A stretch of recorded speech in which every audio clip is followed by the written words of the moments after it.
तो आज हम पढ़ेंगे वाटर इंजीनियरिंग।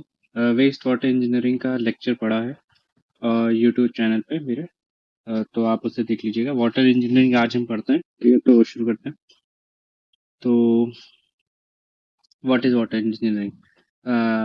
एक तो पहली बात तो SSCJ और RRBJ के लिए और DDA के लिए भी बेसिकली का सारे AJ एग्जाम्स के लिए काफ़ी इंपॉर्टेंट पार्ट है वाटर इंजीनियरिंग। तो इस पे थोड़ा डिस्कशन करते हैं, शॉर्ट नोट्स वन शॉट में एक तरीके से देख सकते हैं हम लोग। इसका PDF टेलीग्राम चैनल पे मिल जाएगा। एंड वो बिना मेरे पढ़ाए हुआ होगा, मतलब जैसे साफ साफ दिख रहा है वैसे ही होगा। और अगर आपको टेस्ट वेस्ट देना है तो आप मेरे ये नीचे लिंक दिया होगा, वहाँ से टेक्स्ट बुक का आप कोड कॉपी करके आप टेक्स्ट बुक पे पेस्ट करिए। वहाँ पे आप जो भी टेस्ट देंगे वहाँ पे रेफरल कोड जैसे काम करेगा। ठीक, तो शुरू करते हैं वाटर इंजीनियरिंग। तो वाटर इंजीनियरिंग पहली बात तो क्या होता है? Engineering that deals with water and its transportation. ठीक है, तो सोर्स से शुरू होता है raw water, then community and then waste water में कन्वर्ट हो जाता है। इसका IS कोड इंपॉर्टेंट है, 1172 काफी बार पूछा गया है, स्पेशली SSCJ में काफी बार पूछा गया है। 1172 याद रखिएगा। ड्रिंकिंग वाटर स्पेसिफिकेशन ये पूछा तो नहीं गया, बट आप याद रख सकते हैं 10500। ठीक। Annual annual average daily demand, इसका फॉर्मूला क्या होता है? पहली बात तो total demand in a city और इन अ ईयर, ठीक है, अपॉन 365 इंटू पॉपुलेशन। ये ना याद रखो तो इससे ज्यादा बेटर है ये वाला याद रखिए, population into per capita water demand. ये बहुत इंपॉर्टेंट है, बाकी याद रखना तो दोनों ही इंपॉर्टेंट है, एनुअल एवरेज डेली डिमांड। ठीक है, फिर टाइप्स ऑफ डिमांड कितनी क्या क्या रखी जाती है। सबसे काफी बार अब तो पुराना क्वेश्चन हो गया, बट पूछने को क्या है, पूछ सकता है कि डोमेस्टिक डिमांड वाटर की कितनी होती है? 135 LPCD बोली जाती है, लेकिन 135 से 225 LPCD रख सकते हैं। ठीक है, जिसमें 50 से 60% ऑफ टोटल डिमांड जाता है। बेदिंग के लिए 55 लीटर, कुकिंग के लिए 5, क्लोथ के लिए 20, ड्रिंकिंग के लिए 5, फ्लशिंग के लिए 30, वाटर वॉशिंग के लिए 10 और यूटेंसिल्स के लिए 10, जो कि टोटल करने पे 135 लीटर आता है। LPCD क्या होता है? LPCD अगर बाई चांस किसी को ना पता हो तो ये होता है लीटर पर कैपिटा डे। ठीक है, पर डे। ठीक है, इंस्टीट्यूशनल वाटर डिमांड कितनी होती है? 20 से लेके 50 LPCD होती है। एंड मिनिमम जो होती है वो सिनेमा में यूज होती है, अराउंड 20 LPCD। और जो मैक्सिमम यूज होती है वो हॉस्पिटल्स में यूज होती है, on the basis of beds कितने। अगर बेड्स 100 से कम है तो 350 LPCD। ये क्वेश्चन पूछा गया है, इसे याद रखना बहुत इंपॉर्टेंट है। और अगर 100 से ज्यादा है बेड तो 450 LPCD। Then industrial water demand 50 से 450 LPCD होता है। मिनिमम जो होता है वो पेट्रोलियम इंडस्ट्री में और मैक्सिमम जो होता है वो पेपर इंडस्ट्री में होता है। ये क्वेश्चन पूछा गया है पेपर इंडस्ट्री वाला। ठीक है, वाटर फॉर पब्लिक यूज के लिए अराउंड 5 से 10% होता है। ये SSCJ में पूछा गया था, 5 से 10%। ठीक है, अराउंड 10 से 40 LPCD। लॉसेज ऑफ थेफ्ट कितना होता है? अराउंड 15 से 20% ऑफ टोटल डिमांड होता है, अराउंड 55 LPCD। और जब इन टोटल जो यूज होता है, टोटल वाटर डिमांड कितनी आती है तो 250 से लेके 350 LPCD आती है। जब इन सबको प्लस करेंगे तो 350 LPCD तक जाता है। फिर फायर डिमांड पे डिस्कशन करते हैं। फायर डिमांड क्या होता है कि अगर कहीं बाई चांस आग लगे तो उसे बुझाने के लिए कितना अमाउंट ऑफ वाटर रिक्वायर्ड होगा। तो कुछ एम्पिरिकल फॉर्मूलाज हैं, उन पे डिस्कशन करते हैं। ठीक है, तो फायर फाइटिंग का ड्यूरेशन जो 3 से 4 घंटा का होता है, और प्रेशर जो रिक्वायर होता है नोजल में 120 से लेके 150 kN/m² होता है। ठीक है, 3 स्टेम रिक्वायर होती है, 3 स्ट्रीम। और डिस्चार्ज होता है पर स्ट्रीम से 1100 लीटर पर मिनट होता है। सोच सकते हैं 1100 लीटर पर मिनट कितना प्रेशर होगा। और फायर डिमांड हमेशा 1 LPCD से कम होता है, बहुत इंपॉर्टेंट पार्ट है। जो जो मैं लिख रहा हूँ आप इसको एज अ PDF डाउनलोड कर लें और प्रिंट आउट निकाल लें, नहीं तो आप एज इट इज लिखें, बहुत जरूरी है। जब तक लिखेंगे नहीं तब तक याद नहीं होगा। तो गवर्नमेंट ऑफ इंडिया, इसका जो फॉर्मूला है 100√P, और जो P है वो पॉपुलेशन है, जो कि थाउजेंड्स में रखेंगे। ठीक है, जहां भी PP लिखा है ना, या ये हर हर जगह P, वहां पे थाउजेंड्स में लिखेंगे। जैसे 10, जैसे 1 लाख हो गया। ठीक है, 1 10 100 1000 10,000 लाख, तो इसमें 1 पर 1000 के हिसाब से लिखेंगे तो ये हो जाएगा 100,000। ठीक है, 100√P करेंगे इसलिए। ठीक है, तो गवर्नमेंट ऑफ इंडिया का फॉर्मूला हो गया 100 root P. National board of fire ये, और इसे अंडर राइटर्स फॉर्मूला भी कहते हैं, तो इसका फॉर्मूला क्या होगा? 4637 रूट पी 1 - 0.101 रूट पी। ठीक है, और ये when population is less than 2 lakh. ठीक, और अगर पॉपुलेशन 2 लाख से ऊपर है तो 54600 लीटर्स पर मिनट होगा। कुछलिंग फॉर्मूला काफी इंपॉर्टेंट फॉर्मूला, काफी बार पूछा गया है। 3182 रूट पी इसका फॉर्मूला होगा। Buston's formula 4663 root P. Freeman's formula 1136 P/5 +10। ठीक है, जैसे कि मैंने बताया पी थाउजेंड्स में रखेंगे। फिर फ्लक्चुएशन इन वाटर डिमांड, इस पे तो काफी बार क्वेश्चन पूछा गया और आज भी पूछा जाता है क्योंकि बच्चे बहुत कंफ्यूज रहते हैं। ठीक है, तो कैसे रखते हैं इसको मैं याद करने का तरीका बता देता हूँ। पहली बात तो डिसेंडिंग ऑर्डर में लिखे जैसे मैंने लिखा, असेंडिंग ऑर्डर में लिखे जैसे मैंने लिखा है। एक मिनट, डिसेंडिंग ऑर्डर में। ठीक है, मैक्स ईयरली डिमांड, फिर मंथली, वीकली, डेली, आवरली। ठीक है, इसे इस वाले को अभी रखते हैं। ठीक है, 1, 1.28, 1.48, 1.8, 2.7। देखिए मैं बताता हूँ। 1.28, 1.48 और 1.8 और 2.7। अब इधर तरफ ले लेते हैं yearly, monthly and then weekly and then daily और देन आवरली पे आ जाते हैं। आवरली पे हो जाएगा 2.7। ठीक, फिर max hourly demand of max day. ठीक है, मैक्स आवरली डिमांड है और मैक्सिमम डे का, उसका क्या होगा? 1.5 of average hourly demand of max day. ठीक है, ये फॉर्मूला अलग से याद रखना, बहुत इंपॉर्टेंट है। इस पे तो काफी बार क्वेश्चन आया और बच्चे भूल जाते हैं, इसलिए काफी बार आया। ठीक है, तो याद होगी ना। ईयरली के लिए 1, वीकली के 1.28, मंथली के लिए, वीकली के लिए 1.48 और डे के लिए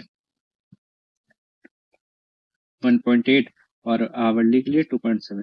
फिर ये तो हो गया सिलेक्टेड उसके लिए। फिर for any number of days के लिए अगर पूछा जाए तो उसके लिए गुडरिच फार्मूला यूज करते हैं। तो उसका फार्मूला होता है P = 1.8 इंटू टी -0 की पावर -0.1। ठीक है, फिर ये पी क्या है? Population, number of days. ठीक है, समझ गए ना आप? कोइंसिडेंट ड्राफ्ट मतलब ये हो गया, ये मतलब जैसे सिलेक्टेड डेज हो गए ना कि एक महीना लिया जाता है 30 डेज का, ईयर लिया जाता है 365 डेज का। तो गुडरिच फॉर्मूला होता है कितने कोई भी नंबर ऑफ डेज ले ले तो उस पे काम आता है। फिर कोइंसिडेंट ड्राफ्ट क्या होता है? काफी बार पूछा गया क्वेश्चन है, पुराना क्वेश्चन है, आज भी कभी कभार पूछ लेते हैं। तो ये क्या होता है? It is a sum of maximum daily demand और फायर डिमांड। ठीक है, जैसे कि बताया। फिर कुछ एक्स्ट्रा उसमें कि डैम्स रिजर्वायर्स की क्या यूनिट, कितने साल के लिए इन्हें बिल्ड किया जाता है, इनकी लाइफ क्या होती है और ये कितनी, इनकी डिमांड क्या होती है। ठीक है, तो डैम और रिजर्वायर 50 साल के लिए बिल्ड होते हैं और मैक्सिमम डेली डिमांड पे इन्हें डिजाइन किया जाता है। फिर पाइप्स 30 ईयर्स के लिए maximum daily demand. Pumps 15 years के लिए maximum daily demand. Water treatment 15 years maximum daily demand. Service reservoir 15 years emergency plus storage plus balance storage. ठीक है, और distribution system 30 years maximum of coincident draft और maximum hourly demand. ठीक है, तो देखिए मैक्सिमम डेली डिमांड पे design किया जाता है generally dams, reservoirs, pipes, pumps, water. फिर रिजर्वायर नीचे से एज अ टेबल याद करेंगे ना तो आपको याद रहेगा। सर्विस रिजर्वायर, फिर emergency storage plus service storage plus balance storage. और डिस्ट्रीब्यूशन सिस्टम जो होता है maximum daily demand, maximum hourly demand और कोइंसिडेंट ड्राफ्ट। ठीक है, और अगर ये जो ईयर्स हैं कितने साल के लिए बिड किया जाता है, अगर ये ना याद हो तो मैं आपको बताता हूँ इसको याद करने का। ये तो याद रहेगा 50 ईयर्स वाला। ठीक है, पाइप्स 30 ईयर्स। जो पंप्स हैं, जो मतलब इक्विपमेंट टाइप चीजें, वो 15 साल के लिए डेवलप की जाती हैं। देखिए, ठीक है। फिर कैनाल जो कंक्रीट लाइनिंग के साथ आता है उसे 60 ईयर्स के लिए डेवलप किया जाता है। ठीक, एक hashtag point, when flow mass in curve, when demand line is drawn from a single ridge in mass curve does not intersect mass curve again, it represents the demand cannot be met by inflow as a reservoir will not refill। काफी important question है। ये क्या कह रहा है जैसे मैं बताता हूँ। जैसे कोई डैम है, ठीक है, या रिजर्वायर है, उसका ग्राफ बनाए फिल करने के लिए, तो वो ऐसे ऐसे ऐसे ऐसे होता है, ऐसे ऐसे। ठीक है, ऐसे ऐसे। ठीक, तो क्या होता है, वो यहाँ पे नहीं फिल हुआ। ठीक है, क्योंकि ये देखिए छू नहीं रहा है, यहाँ पे देखिए नहीं छू रहा, तो यहाँ पे पूरा नहीं फिल हुआ, बट यहाँ पे फिल हो गया। ठीक है, वो ये बता रहा है, ये लाइन यही बता रही है, और ये क्वेश्चन आया हुआ है इसलिए मैंने हैशटैग पॉइंट करके यहाँ पे लिखा है। ठीक है, फिर पॉपुलेशन फोरकास्टिंग पे आते हैं। पॉपुलेशन फोरकास्टिंग के पहली बात तो कई मेथड है, बट जो पूछा जाता है उस पर डिस्कशन कर लेते हैं। ये अरिथमेटिक मेथड होता है। इसमें क्या होता है, रेट ऑफ ग्रोथ कांस्टेंट होती है और average increase is considered on the current population. ठीक है, तो ये सिंपल इंटरेस्ट जैसा होता है, जैसे आज की पॉपुलेशन 10,000 है। ठीक है, तो हर साल इसी 10,000 के हिसाब से पॉपुलेशन बढ़ेगी, मतलब पहले साल 10% इसकी बढ़ी, पहले साल इसकी 10% बढ़ी, तो ये होगी। फिर अगले साल 10% इसकी बढ़ी, फिर 10% इसकी बढ़ी, और तीनों को प्लस करके जो आंसर आएगा वो हो जाएगा। ठीक है, ये पॉपुलेशन फोरकास्ट हो गया अकॉर्डिंग टू अरिथमेटिक मेथड। इसका फॉर्मूला होता है P P not plus N into X. इसमें पी क्या होता है, करंट पॉपुलेशन होती है, पी जो होता है पॉपुलेशन ऑफ लास्ट डिकेड होती है, एक्स जो होता है एवरेज पॉपुलेशन इंक्रीज पर डिकेड होता है, और नंबर ऑफ डिकेड्स एन होता है। डिकेड में रखना याद रखिएगा, नंबर ऑफ ईयर्स नहीं रखना है, नंबर ऑफ डिकेड्स रखने हैं। एक डिकेड 10 साल से बनता है। फिर एक इम्पॉर्टेंट पॉइंट, बहुत इंपॉर्टेंट है, कि it is suitable for old city. ठीक,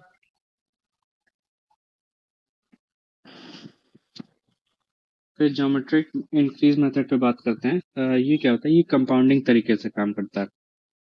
इसे और क्या कहते हैं, exponential growth method, and it is basically for large cities और यंग सिटीज के लिए यूज होता है।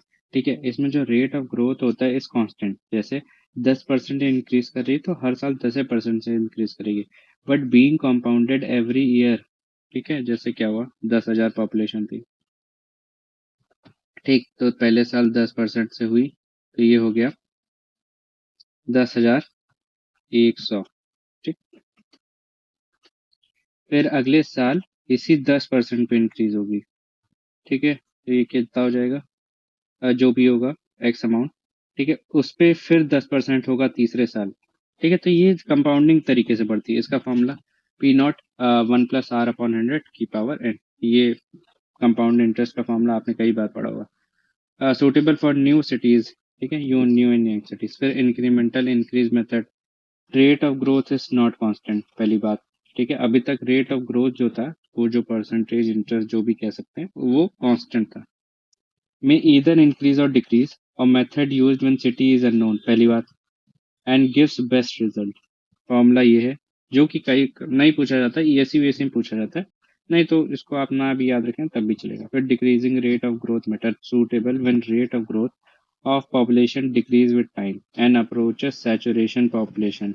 ठीक है, जब सैचुरेशन में पहुंच जाती ना, तो डिक्लाइनिंग रेट ग्रोथ मेथड या फिर डिक्रीजिंग रेट ग्रोथ मेथड बोलते हैं, तो उसके लिए यूज किया जाता है फॉर्मूला ये, जो कि नहीं पूछा जाता। फिर पॉपुलेशन डेंसिटी पर हेक्टेयर, इसे पढ़ना बहुत इंपॉर्टेंट है, ये जरूर पढ़ लेंगे। ठीक है, कि 5,000 पॉपुलेशन है तो 75 से लेके 150 तक पर पॉपुलेशन डेंसिटी पर हेक्टेयर होगी। ठीक है, ये इसकी एंड ये इसकी। फॉर अबव 1 लाख 350 से लेके 1,000 आदमी रहेगा पर हेक्टेयर। फिर methods for population forecasting considers population densities. ठीक है, ऐसा कौन सा मेथड ऑफ पॉपुलेशन है जिसमें पॉपुलेशन डेंसिटीज को कंसिडर करते हैं, तो जोनिंग मेथड और मास्टर प्लान मेथड, इसको याद रखेंगे। बहुत इंपॉर्टेंट क्वेश्चन है, हैशटैग पॉइंट है, ये देखिए। ठीक है, ये क्वेश्चन कहीं ना कहीं पूछा गया है, इसलिए हैशटैग पॉइंट करके मैंने लिखा है। जोनिंग मेथड और प्लानिंग मेथड किसमें, पॉपुलेशन डेंसिटी जिसमें कंसिडर किया जाता है। एक मॉडर्न मेथड है, और city is divided into residential, commercial, industrial area. ठीक है, मतलब कई एरियाज में डिवाइड कर दिया जाता है पूरी सिटी को। फिर population density express in the number of people per hectare, जैसे कि अभी बताया था। लॉजिस्टिक कर मेथड, पहली बात तो ये एस टाइप कवर होता है। ठीक है, suitable for regions where rate of increase और decrease of population with time and growth reach and ultimate saturation limit because of special load factors. ठीक है, इंक्रीज और डिक्रीज दोनों हो सकता है, सैचुरेशन तरफ चला जाता है due to specific load factors, logistic curve बोलते हैं। ठीक है, पॉपुलेशन फोरकास्ट करने का एक तरीका है।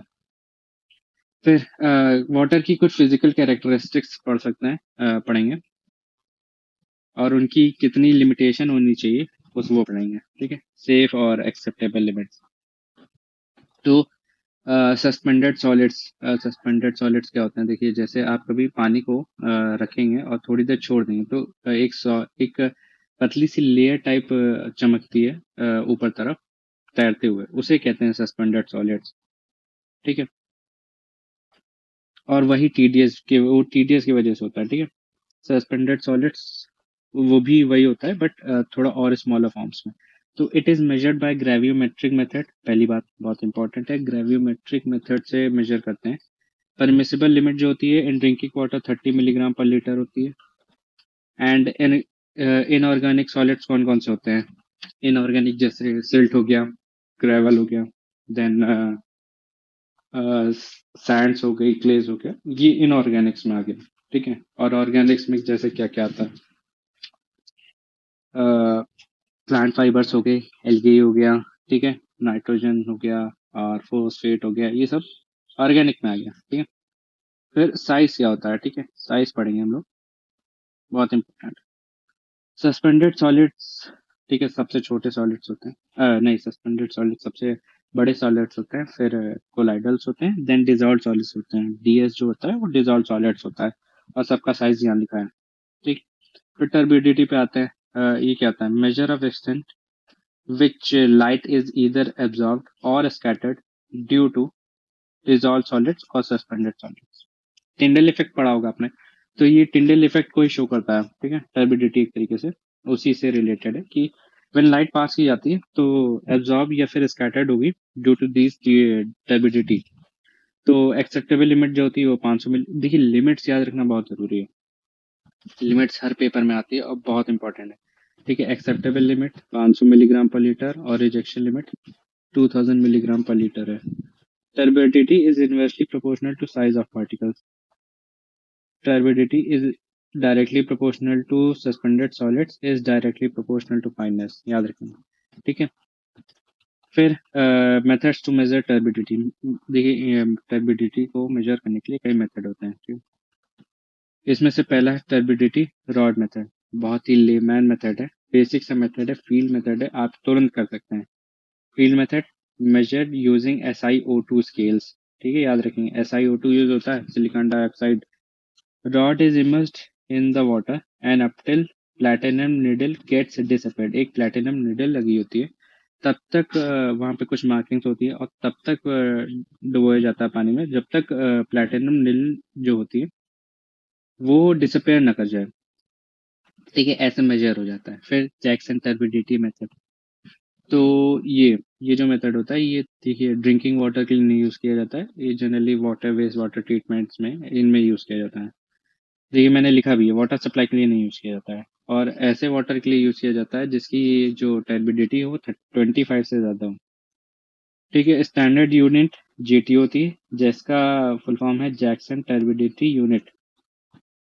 लैब मेथड है first thing, based on absorption of light, ये पॉइंट बहुत इंपॉर्टेंट है, based on absorption of light. ठीक है, फिर nephelometer, based on scattering of light. ठीक है, इसीलिए इंपॉर्टेंट है क्योंकि ये स्कैटरिंग पे डिपेंड करता है, वो एब्जॉर्प्शन पे डिपेंड करता है, और इसी में कंफ्यूज होके बच्चा जो है गलत लगा देता है, इसलिए। तो ये स्कैटरिंग पे डिपेंड है और वो एब्जॉर्प्शन पे डिपेंड है। नेफ्लोमीटर टर्बिडिटी यूनिट जो होती है, नेफ्लोमीटर एक तरीके का डिवाइस है जो टर्बिडिटी मेजर करने में हेल्प करता है। तो it is based on scattering of light, commonly used in India. इसमें जो लिक्विड यूज करते हैं वो फॉर्मेजीन होता है, तो इसमें फॉर्मेजीन की वजह से इसकी जो यूनिट होती है फॉर्मेजीन टर्बिडिटी यूनिट हो जाता है। इफ SiO2 यूज, जब SiO2 यूज होता है तो NTU बोलते हैं। NTU क्या होता है? नेफ्लोमेट्रिक टर्बिडिटी यूनिट। ठीक है, FT जैसे मैंने लिखा है फॉर्मेजीन, और NTU नेफ्लोमेट्रिक। देखिए, एक्सेप्टेबल लिमिट जो इंपॉर्टेंट है याद रखना वो ये है। ठीक है, एक्सेप्टेबल लिमिट 1 NTU और रिजेक्शन लिमिट 5 NTU, ये ड्रिंकिंग वाटर की लिमिट्स हैं। ठीक है, बेलीज मीटर भी एक मेथड होता है, एक इंस्ट्रूमेंट होता है टू मेजर टर्बिडिटी। ठीक है, ये कलर मैचिंग टेक्निक पे बेस्ड होता है, इसका जो प्रिंसिपल है कलर मैचिंग टेक्निक है। 0 से 5 GTU तक का मेजर कर सकता है। लो, जैसे एक क्वेश्चन पूछा गया था, इस पे एक क्वेश्चन था कि देखिए, दो क्वेश्चन बन सकते हैं इससे, जो बहुत इंपॉर्टेंट है कि ऑन व्हाट प्रिंसिपल बेलीज मेथड इज बेस्ड, ठीक है, तो वो कलर मैचिंग टेक्निक भी है। और ये बेलीज मेथड जो है ये किस वाटर के लिए यूज होता है? फॉर हाई टर्बिडिटी, लो और मीडियम टर्बिडिटी। तो लो टर्बिडिटी के लिए यूज करेंगे, 0 से 5 क्योंकि यूनिट है, मेजरमेंट कर सकता है। Turbidity is measured on the SiO2, इसके लिए तो पढ़ ही चुके हैं। Jackson turbidity meter is use for highly turbid water, जैसे कि हम लोग डिस्कस कर चुके हैं। ठीक, फिर कलर पे बात करते हैं, पानी का जो कलर है वो कैसा हो और उसकी यूनिट क्या हो। ठीक है, पहली बात तो यूनिट होती है TCU, ट्रू कलर यूनिट, इसका फॉर्मूला वो फुल फॉर्म है। Colour caused due to dissolve solids, याद रखेंगे डिजॉल्व सॉलिड्स की वजह से होता है। कलर कॉजिंग कंपाउंड जो है with chlorine becomes carcinogenic, carcinogenic, हाँ, carcinogenic compounds which causes cancer. ठीक है, याद रखेंगे। Measurement using tintometer and Nessler's tube, ये एक इंस्ट्रूमेंट है जो मेजर करते हैं कलर्स को in the water. Tintometer and Nessler's tube. ठीक है, एक्सेप्टेबल लिमिट्स 5 से लेके 15। TCU, TCU का फुल फॉर्म आप ऊपर मैंने बताया था, ट्रू कलर यूनिट होता है, आप कमेंट में भी लिख के बता सकते हैं। ठीक है, देन कलर स्केल, एक और स्केल होती है, हेजन स्केल बोलते हैं। ठीक है, एक्सेप्टेबल लिमिट 5 हेजन है और रिजेक्शन जो है वो 15 हेजन है। फिर true colour is due to dissolve solid, जो पानी का ब्लू कलर होता है ना, वो डिजॉल्व सॉलिड्स की वजह से होता है। एपरेंट कलर जो होता है वो सस्पेंडेड सॉलिड्स और डिजॉल्व सॉलिड्स की वजह से आता है, दोनों का कॉम्बिनेशन से। ठीक है, फिर टेस्ट एंड ऑर्डर, पानी का टेस्ट कैसा होता है उस पर डिस्कस करते हैं कि सल्फर जो होता है, बेसिक सल्फर हैशटैग पॉइंट लगा देता हूँ। सल्फर जो होता है वो रोटेन टाइप का स्मेल देता है पानी को। Other sources like algae causes bad odour and gases like H2S CH4, ये भी बैड ओडर बनाते हैं पानी को। ठीक है, 20 से 25 डिग्री पे नापते हैं और odour is measured by osmoscope, important part. ठीक है, यूनिट होती है TON. Threshold odour number, acceptable limit 1 और रिजेक्शन है 3, 1 से लेके 3 टन। टेम्परेचर 10 से 25 डिग्री तक ऑप्टिमम माना जाता है। टन कैसे मेजर किया जाता है? TON hashtag point, TON, TON का फुल फॉर्म क्या था कमेंट सेक्शन में बताएंगे। ठीक है, ये जो शॉर्ट फॉर्म्स होते हैं इनको याद रखना बहुत इंपॉर्टेंट है, स्पेशली फॉर RRB जे, उसमें काफी बार पूछ लिया जाता है। तो टन का जो फुल फॉर्म है वो थ्रेशोल्ड ओडर नंबर है, जैसे कि बताया था अभी। तो ये कैसे निकलता है? एक फॉर्मूला है A+B/B। ये कैसे? ए जो है हमारा प्योर वाटर है, ठीक है, बी जो है हमारा सैंपल है, और बी नीचे भी होगा, बी सैंपल। ठीक है, तो ये कैसे होता है? जैसे हमने कोई वाटर लिया और उसे पानी में घोल के डाइल्यूट कर लिया, ठीक है, उसी उसी को बताया गया। ठीक है, और पीओ वैल्यूज क्या होता है? इंटेंसिटी ऑफ ऑर्डर बोलते हैं इसे, इंटेंसिटी ऑफ ऑर्डर। तो ये किस पे ये क्वेश्चन पूछा गया है? ये क्वेश्चन पूछा गया है, ठीक है, RRB जेई में पूछा गया था शायद पहली शिफ्ट में, 22 जून वाले में, 22 अप्रैल वाले में। ठीक है, तो कैसे? 0 होगा तो नो प्रेसिपिटेबल ऑर्डर है, 1 होगा तो वेरी फेंट, 2 पे फेंट, 3 पे डिस्टिंक्ट, 4 पे और स्ट्रॉन्ग, और 5 पे एक्सट्रीम होता है। NTU बताया था, नेफ्लोमेट्रिक टर्बिडिटी यूनिट। और फैक्टोमीटर क्या होता है? Use to measure odours concentration intensity and hedonic tones. ठीक है, फिर केमिकल पैरामीटर्स पर डिस्कशन करते हैं। केमिकल पैरामीटर, कौन कौन से केमिकल डिजॉल्व होते हैं पानी में, वो पढ़ते हैं। कि TDS, अभी तो पढ़े थे TDS, बताएंगे सस्पेंडेड सॉलिड्स की जो लिमिट है ड्रिंकिंग वाटर में कितनी है, फर्स्ट थिंग, और किससे मेजर किया जाता है बताएंगे। ठीक है, फिर TDS measured by specific conductivity test, dionic test भी बोलते हैं, specific in milligram at 25 degree Celsius. Specific conductivity test dionic test भी बोलते हैं, याद रखिएगा। एक्सेप्टेबल लिमिट 500 मिलीग्राम पर लीटर और रिजेक्शन लिमिट 2000 मिलीग्राम पर लीटर। अगर टेम्परेचर बढ़ेगा तो इलेक्ट्रिकल कंडक्टिविटी बढ़ेगी, जिससे TDS बढ़ेगा। TDS को निकालने का तरीका 0.65 इंटू इलेक्ट्रिकल कंडक्टिविटी। फिर एल्कलिनिटी पढ़ते हैं, क्या होता है? Measure of ability of water to neutralise acids, इसे एल्कलिनिटी कहते हैं। ये वैसे तो आपने पढ़ा होगा, लेकिन किसकी वजह से होती है इस पर डिस्कस करते हैं। It is due to carbonate, bicarbonate and hydroxyl ions की वजह से। ठीक है, SiO3 CO3 और OH आयंस की वजह से। एक्सेस एल्कलिनिटी कॉजेज इनक्रस्टेशन इन पाइप्स, याद रखेंगे। इनक्रस्टेशन हो जाता है, कोरोजन बोल सकते हैं, या फिर एक तरीके का तो इनक्रस्टेशन हो जाता है। Imparts bitter taste, presence of algae causes alkalinity, याद रखेंगे। ठीक है। Phosphorus is the main cause of algae, ये भी याद रखेंगे। एल्गी को हटाने के लिए CSO4 यूज करते हैं। ठीक है, ये भी याद रखेंगे, हैशटैग पॉइंटर। जैसे जो वीडियो देखते हैं उनको तो पता चल गया होगा CSO4 यूज करते हैं, बट जो PDF डायरेक्टली डाउनलोड करते होंगे उनको तो पता नहीं चलता होगा, इसलिए मैं कहता हूँ वीडियो देखना बहुत इंपॉर्टेंट है। फिर alkalinity is measured in calcium carbonate in milligram पर लीटर, ये भी याद रखेंगे, ये तो सबसे भी इम्पोर्टेंट पार्ट है। ठीक है। एक्सेप्टेबल लिमिट तो है ही इम्पोर्टेंट, 200 मिलीग्राम, और rejection limit 600 milligram. alkalinity is measured neutralized at the pH of 4.5, ये भी याद रखेंगे। एंड alkalinity निकालने का फॉर्मूला, ये फॉर्मूला इंपॉर्टेंट है। ठीक है, न्यूमेरिकल्स अगर आते हैं जैसे SSCJ में आते हैं तो उसमें ये न्यूमेरिकल लगा के हेल्प करके यूज कर सकते हैं। इसमें क्या होगा, OH आयंस लेंगे जो गिवन है, मिली इक्विवेलेंट वेट लेंगे ऑफ OH का, और इक्विवेलेंट वेट ऑफ CaCO3 लेंगे, इंटू करेंगे, प्लस करेंगे, आ जाएगा आंसर। ठीक है। कैसे टाइट्रेंट यूज होता है स्ट्रॉन्ग एसिड जैसे H2SO4, और इंडिकेटर यूज होता है फेनोक्सिलीन या फिर मिथाइल ऑरेंज। ठीक है। इक्विवेलेंट वेट कैसे सबका याद रखेंगे, OH का 17, SCO3 का 61, CO3 का 60, CaCO3 का 50, सी कैल्शियम का 20, और मिलीग्राम मैग्नीशियम का 12। फिर पीएच पे बात करते हैं। पीएच रेंज क्या है, 0 से 14 at 25 degree Celsius. PH minus log of H plus ion और minus log of OH minus ions, और दोनों को प्लस करेंगे तो 14 आ जाएगा। Measured by potentiometers, acceptable limit 7 से 8.5 तक है, और रिजेक्शन 6.5 से नीचे और 9.2 से ऊपर।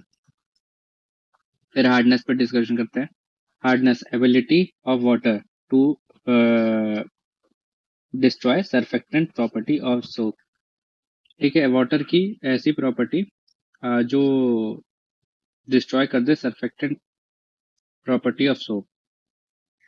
तो ये क्यों डिस्ट्रॉय करते हैं, it is due to ions, calcium magnesium ions of नहीं, carbonate and bicarbonate ions of calcium and magnesium की वजह से होता है। ठीक है, ये जैसे लिखा है, ये टेम्परेरी हार्डनेस प्रोड्यूस करते हैं, एंड ये जो होते हैं ये परमानेंट हार्डनेस प्रोड्यूस करते हैं। Chlorine, sulphate and nitrate ions of calcium and magnesium permanent hardness produce करते हैं, expressed in CaCO3 in milligram पर लीटर। ठीक है, और इसकी भी एक्सेप्टेबल और रिजेक्शन लिमिट 200 से 600 मिलीग्राम पर लीटर है, जैसे एल्कलिनिटी की थी। ठीक है, टाइट्रेंट जो यूज होता है वर्सनेट सोल्यूशन होता है जिसमें EDTA यूज करता है, और जो वाइन रेड कलर देता है, और temporary hardness is eliminated by boiling.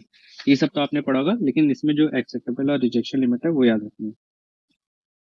फिर हार्डनेस की कितनी क्या रेंज है वो देखते हैं कि 0 से 55 है तो सॉफ्ट है, 55 से लेके 100 है तो स्लाइटली हार्ड है, 100 से लेके 200 है तो वह हार्ड है, एंड 200 से लेके 500 है तो वेरी हार्ड है।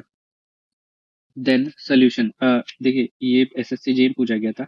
वर्सनेट सोल्यूशन तो अभी बताया है, फॉर हार्डनेस के लिए यूज होता है। क्लार्क्स फॉर वाटर सॉफ्टनिंग के लिए यूज होता है, और हेनर सोल्यूशन जो होता है वो टेम्परेरी हार्डनेस के लिए यूज होता है। फिर से पढ़ेंगे, versenate for hardness, total hardness. ठीक है, and Clark's for water softening, and Hehner's for temporary hardness. ये बहुत इंपॉर्टेंट है, एल्कलिनिटी टोटल कार्बोनेट हार्डनेस और टोटल एल्कलिनिटी निकालने के लिए। अगर टोटल हार्डनेस बड़ा है टोटल एल्कलिनिटी से, तो कार्बोनेट हार्डनेस जो है वो टोटल एल्कलिनिटी के बराबर होगा, और non carbonate hardness total hardness minus total alkalinity से होगा। तो क्या हुआ कि TH is greater then TA, तो कार्बोनेट हार्डनेस हो गया TA के बराबर। ठीक है, और TH हो गया माइनस करके आ जाएगा, या फिर इसको बेस्ट तरीका मैं बताता हूँ। कार्बोनेट हार्डनेस जो निकालने का तरीका है, it is minimum of TH and TA, बस इतना याद रखियो, कार्बोनेट हार्डनेस। ठीक है, जैसे मिनिमम हुआ, TA जो हो गया वो कार्बोनेट हो गया, और नॉन कार्बोनेट माइनस करके आया।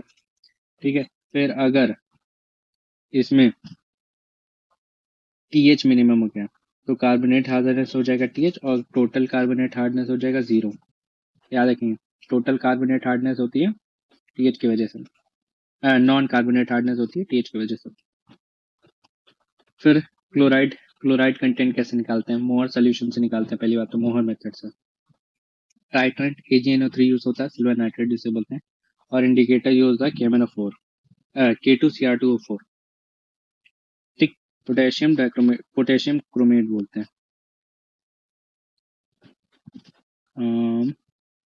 पोटेशियम क्रोमेट बोलते हैं। तो टाइट्रेंट हो गया AgNO3 सिल्वर नाइट्रेट, एंड जो इंडिकेटर हो गया वो पोटेशियम क्रोमेट हो गया। येलो टू रेड कलर देता है इंडिकेटर है, कलर बदलने पे पता चल जाता है कि उसमें क्लोराइड कंटेंट प्रेजेंट है। रिवर में जो क्लोराइड कंटेंट है वो 50 मिलीग्राम से कम ही होना चाहिए, याद रखेंगे। आप कमेंट सेक्शन बचाएंगे कि जो BOD है इन रिवर वाटर कितनी होती है। ठीक है, ये क्वेश्चन पूछा गया है। फिर chloride dangerous to kidney and heart, और इसकी जो एक्सेप्टेबल और रिजेक्शन लिमिट है वो 250 से लेके 1000 मिलीग्राम पर लीटर है।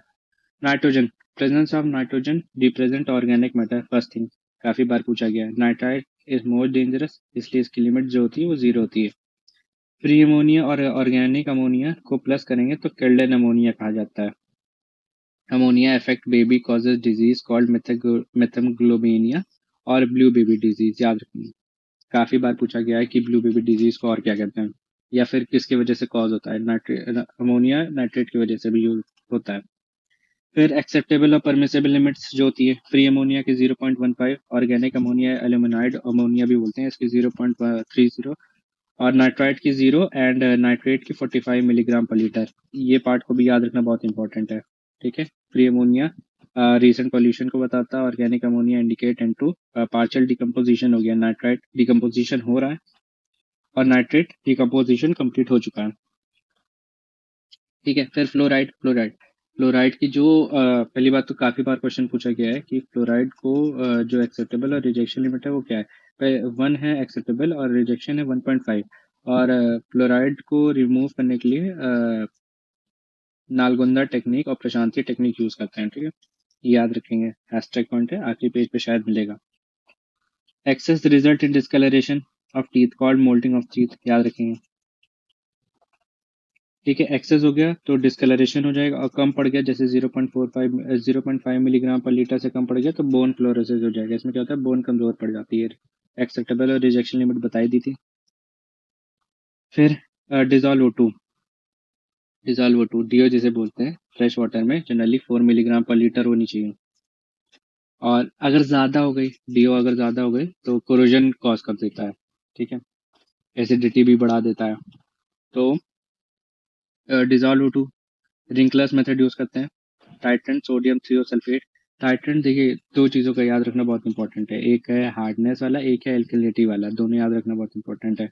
एल्कलिनिटी में H2SO4 यूज हुआ था with methyl orange as a indicator, और एल्कलिनिटी में हार्डनेस में यूज हुआ था वर्सनेट सोल्यूशन या EDTA सोल्यूशन, और वाइन रेड में कन्वर्ट हो जाता है। ठीक है, इंडिकेटर इसमें यूज होगा स्टार्च, और डीओ जो है वो इनवर्सली प्रोपोर्शनल है टेम्परेचर के। फिर बाकी केमिकल्स और पैरामीटर्स की कुछ एक्सेप्टेबल और परमिसिबल लिमिट, जिसे रिजेक्शन लिमिट भी बोलते हैं, इसको याद रखना बहुत इंपॉर्टेंट है। जैसे सल्फेट की 200 मिलीग्राम से लेके 400 मिलीग्राम पर लीटर। ठीक है, और जैसे ये हो गया, और वेस्ट वाटर इंजीनियरिंग में मैंने पढ़ा है कि 192 मिलीग्राम पर लीटर होता है फॉर वेस्ट वाटर। ठीक है, सल्फर कंटेंट। ठीक है, तो सल्फेट हो गया 200 से 400 मिलीग्राम, बोरोन हो गया 0.5 से लेके 1 मिलीग्राम, आर्सेनिक हो गया 0.01 से लेके 0.05, एल्यूमिनियम की 0.0, एल्यूमिनियम का पूछा गया था। ठीक है, बोरोन का नहीं पूछा गया था, बट बोरोन एल्यूमिनियम काफी बार पूछा गया, तो 0.03 से लेके 0.2, कॉपर 0.05 से लेके 1.5, फ्लोराइड अभी बताया था 1 से लेके 1.5, लेड 0.05 से लेके इसका मतलब है नो एक्सेप्टेबल लिमिट्स नहीं है, इससे ज्यादा तो होना ही नहीं चाहिए 0.05 से लेके। अमोनिया 0.5 से लेके ये भी। ठीक है, आयरन 0.3 से लेके 9, सल्फाइड 0.05 से लेके 9 रिलैक्सेशन आगे भी, मैग्नीज 0.1 से लेके 0.3, कैल्शियम 75 से लेके 200 मिलीग्राम पर litre. Presence of lead can detected by 6 drops of H2SO4 in water, which yields to white precipitate. Lead is known as cumulative poison, याद रखेंगे। हैशटैग पॉइंट SSCJ में पूछा गया था। Mercury is toxic in all forms. इसकी जो limit है वो 0.01 मिलीग्राम पर लीटर है and slowly extracted from the human beings, याद रखेंगे। बायोलॉजिकल पैरामीटर ऑफ वाटर, यहाँ से BOD पढ़ेंगे, ठीक है। यहाँ पे पढ़ लेते हैं। Presence of O2 aerobic respiration होता है। प्रेजेंस ऑफ O2 एब्सेंट तो एनारोबिक होता है। Coliforms present indicates presence of pathogenic bacteria, याद रखेंगे। कोलिफॉर्म्स अगर प्रेजेंट हैं तो पैथोजेनिक बैक्टीरिया को रिप्रेजेंट करता है। और कोलिफॉर्म्स को टेस्ट करने के लिए 3 तरीके हैं। MFT जिसे बोलते हैं membrane filter technique, MPN most probable number, और coliform index test. Drinking water में ई कोली जो होता है वो 0 होना चाहिए फॉर 100 मिलीग्राम पर, और MPN जो होता है वो 1 होना चाहिए फॉर 100 मिलीग्राम पर लीटर। फिर treatment of water, treatment of water इसको कल से पढ़ेंगे। ट्रीटमेंट ऑफ वाटर यहाँ से सारे सेडिमेंटेशन, फिल्ट्रेशन और बायोलॉजिकल जो भी होता है एक्टिवेटेड स्लज, नहीं वो तो उसमें हो गया। स्लो सैंड फिल्टर और रैपिड सैंड फिल्टर, ये सब पढ़ेंगे, ठीक है। तो ये कल पढ़ते हैं, आज के लिए इतना ही रखते हैं। और चैनल को शेयर और सब्सक्राइब कीजिएगा और लाइक कीजिएगा वीडियो को। तो फिजिकल प्रोसेस, स्क्रीनिंग सबसे पहले करते हैं, then aeration, then coagulation, then flocculation, then sedimentation, filtration, disinfection and sorting. ये पूरा प्रोसेस है, फिजिकल प्रोसेस है टू प्यूरिफाई द वाटर, ठीक। तो ये प्रोसेस होता है, ठीक है। ये प्रोसेस पूछा गया है, मतलब सीरियल वाइज लगाना होता है। तो ये प्रोसेस पूछा गया है क्वेश्चन में काफी, कई पेपरों में, जैसे SSCJ में एंड अदर एज एग्जाम्स में काफी बार पूछा गया। इनफैक्ट TSA में भी पूछा गया। तो इन ग्राउंड वाटर जब टर्बिडिटी 10 NTU होनी चाहिए, ठीक है, होती भी इतनी है। ये पूछा गया है, हैशटैग पॉइंट है इसीलिए। In ground water turbidity is 10 NTU। Plain disinfection is sufficient for drinking purpose. Groundwater having only CO2 and other gases, तो इसका प्यूरिफिकेशन करते हैं by aeration and disinfection only, ठीक है। जैसे इसमें गैसेस मिली हो तो डिसइंफेक्शन और एरिएशन कर देंगे तो प्रोसेस कंप्लीट हो जाएगा। और iron plus CO2 plus gases है तो एरिएशन, फ्लोकुलेशन, और यहाँ पे कुछ मिसिंग है, यहाँ पे डिसइंफेक्शन होगा, और यहाँ पर रैपिड सैंड फिल्ट्रेशन करेंगे, रैपिड सैंड फिल्ट्रेशन, ठीक है। एंड देन डिसइंफेक्शन कर देंगे जैसे कि बता दिया मैंने।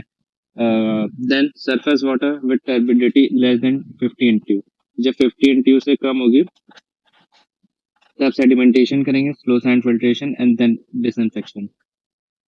और हाईली पोल्यूटेड वाटर है तो सारे प्रोसेस से गुजारेंगे, जैसे pre chlorination, aeration, flocculation, coagulation, sedimentation, rapid sand filtration और डिसइंफेक्शन। अब सारे प्रोसेस को एक एक करके पढ़ते हैं। कि पहली बात है स्क्रीनिंग। स्क्रीनिंग क्या होता है?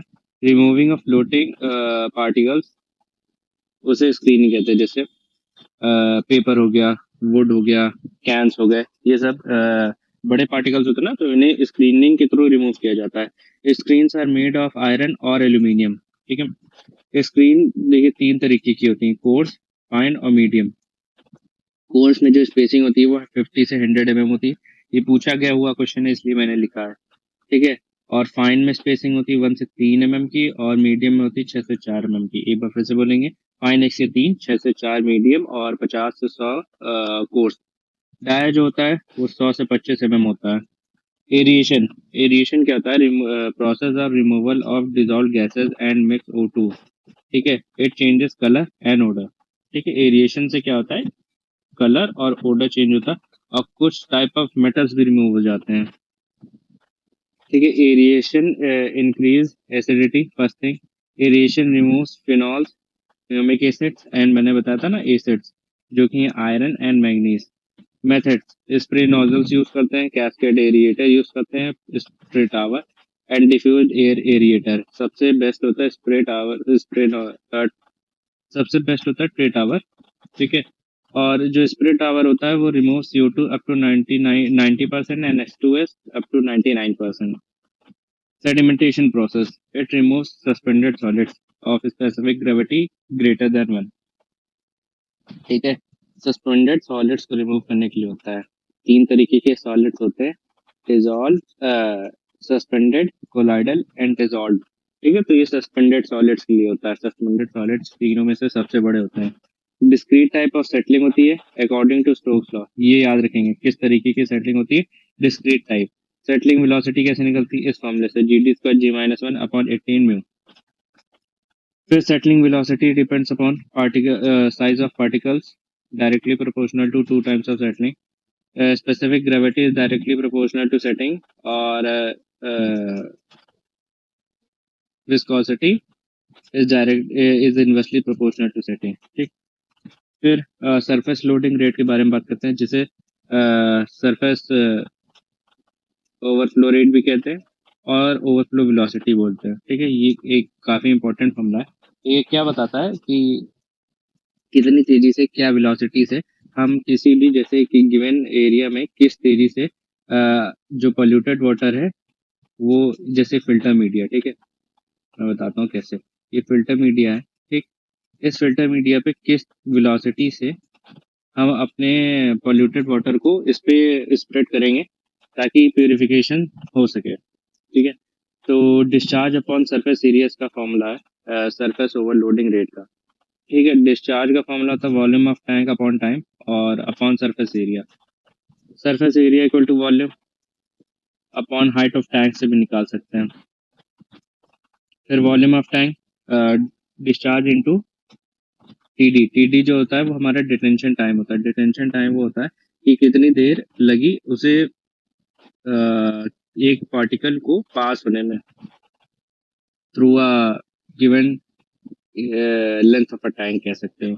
फिर डिटेंशन टाइम निकालने का फॉर्मूला हाइट अपॉन VS जो है हमारी सेटिंग वेलोसिटी, और equal to length upon flow velocity. Flow ऐसे होती है एंड हाइट वाली सेटलिंग वेलोसिटी ऐसे होती है। ठीक है, याद रखेंगे। तो इन दोनों में से कोई भी फॉर्मूला यूज कर सकते हैं, जो भी दी हो, हाइट ऑफ टैंक दी गई हो या फिर लेंथ ऑफ अ टैंक दी गई हो, उस हिसाब से। ठीक, तो एक बार फिर से रिपीट मारेंगे। सरफेस ओवरलोडिंग रेट का फॉर्मूला होता है डिस्चार्ज अपॉन सरफेस एरिया, और सरफेस एरिया का फॉर्मूला होता है वॉल्यूम अपॉन हाइट, और वॉल्यूम ऑफ अ टैंक का फॉर्मूला होता है डिस्चार्ज इनटू डिटेंशन टाइम, और डिटेंशन टाइम निकालने का फॉर्मूला होता है height upon flow velocity, setting velocity, length upon flow velocity होता है। ठीक है, एंड ये एरिया क्रॉस सेक्शन का फॉर्मूला है डिस्चार्ज अपॉन फ्लो वेलोसिटी, या फिर discharge upon settling velocity surface area देता है। फिर अगर सेटलिंग वेलोसिटी ज़्यादा है तो पार्टिकल सेटल करेगा, अगर फ्लो वेलोसिटी ज़्यादा है तो पार्टिकल नहीं सेटल करेगा। ठीक, फिर सेटिंग टाइम अगर ज़्यादा है, डिटेंशन टाइम कम है, तो पार्टिकल विल नॉट सेटल। अगर डिटेंशन टाइम ज़्यादा होगा ना तभी पार्टिकल सेटल करेगा। डिटेंशन टाइम क्या होता है, DT जो है ना, ये डिटेंशन टाइम है।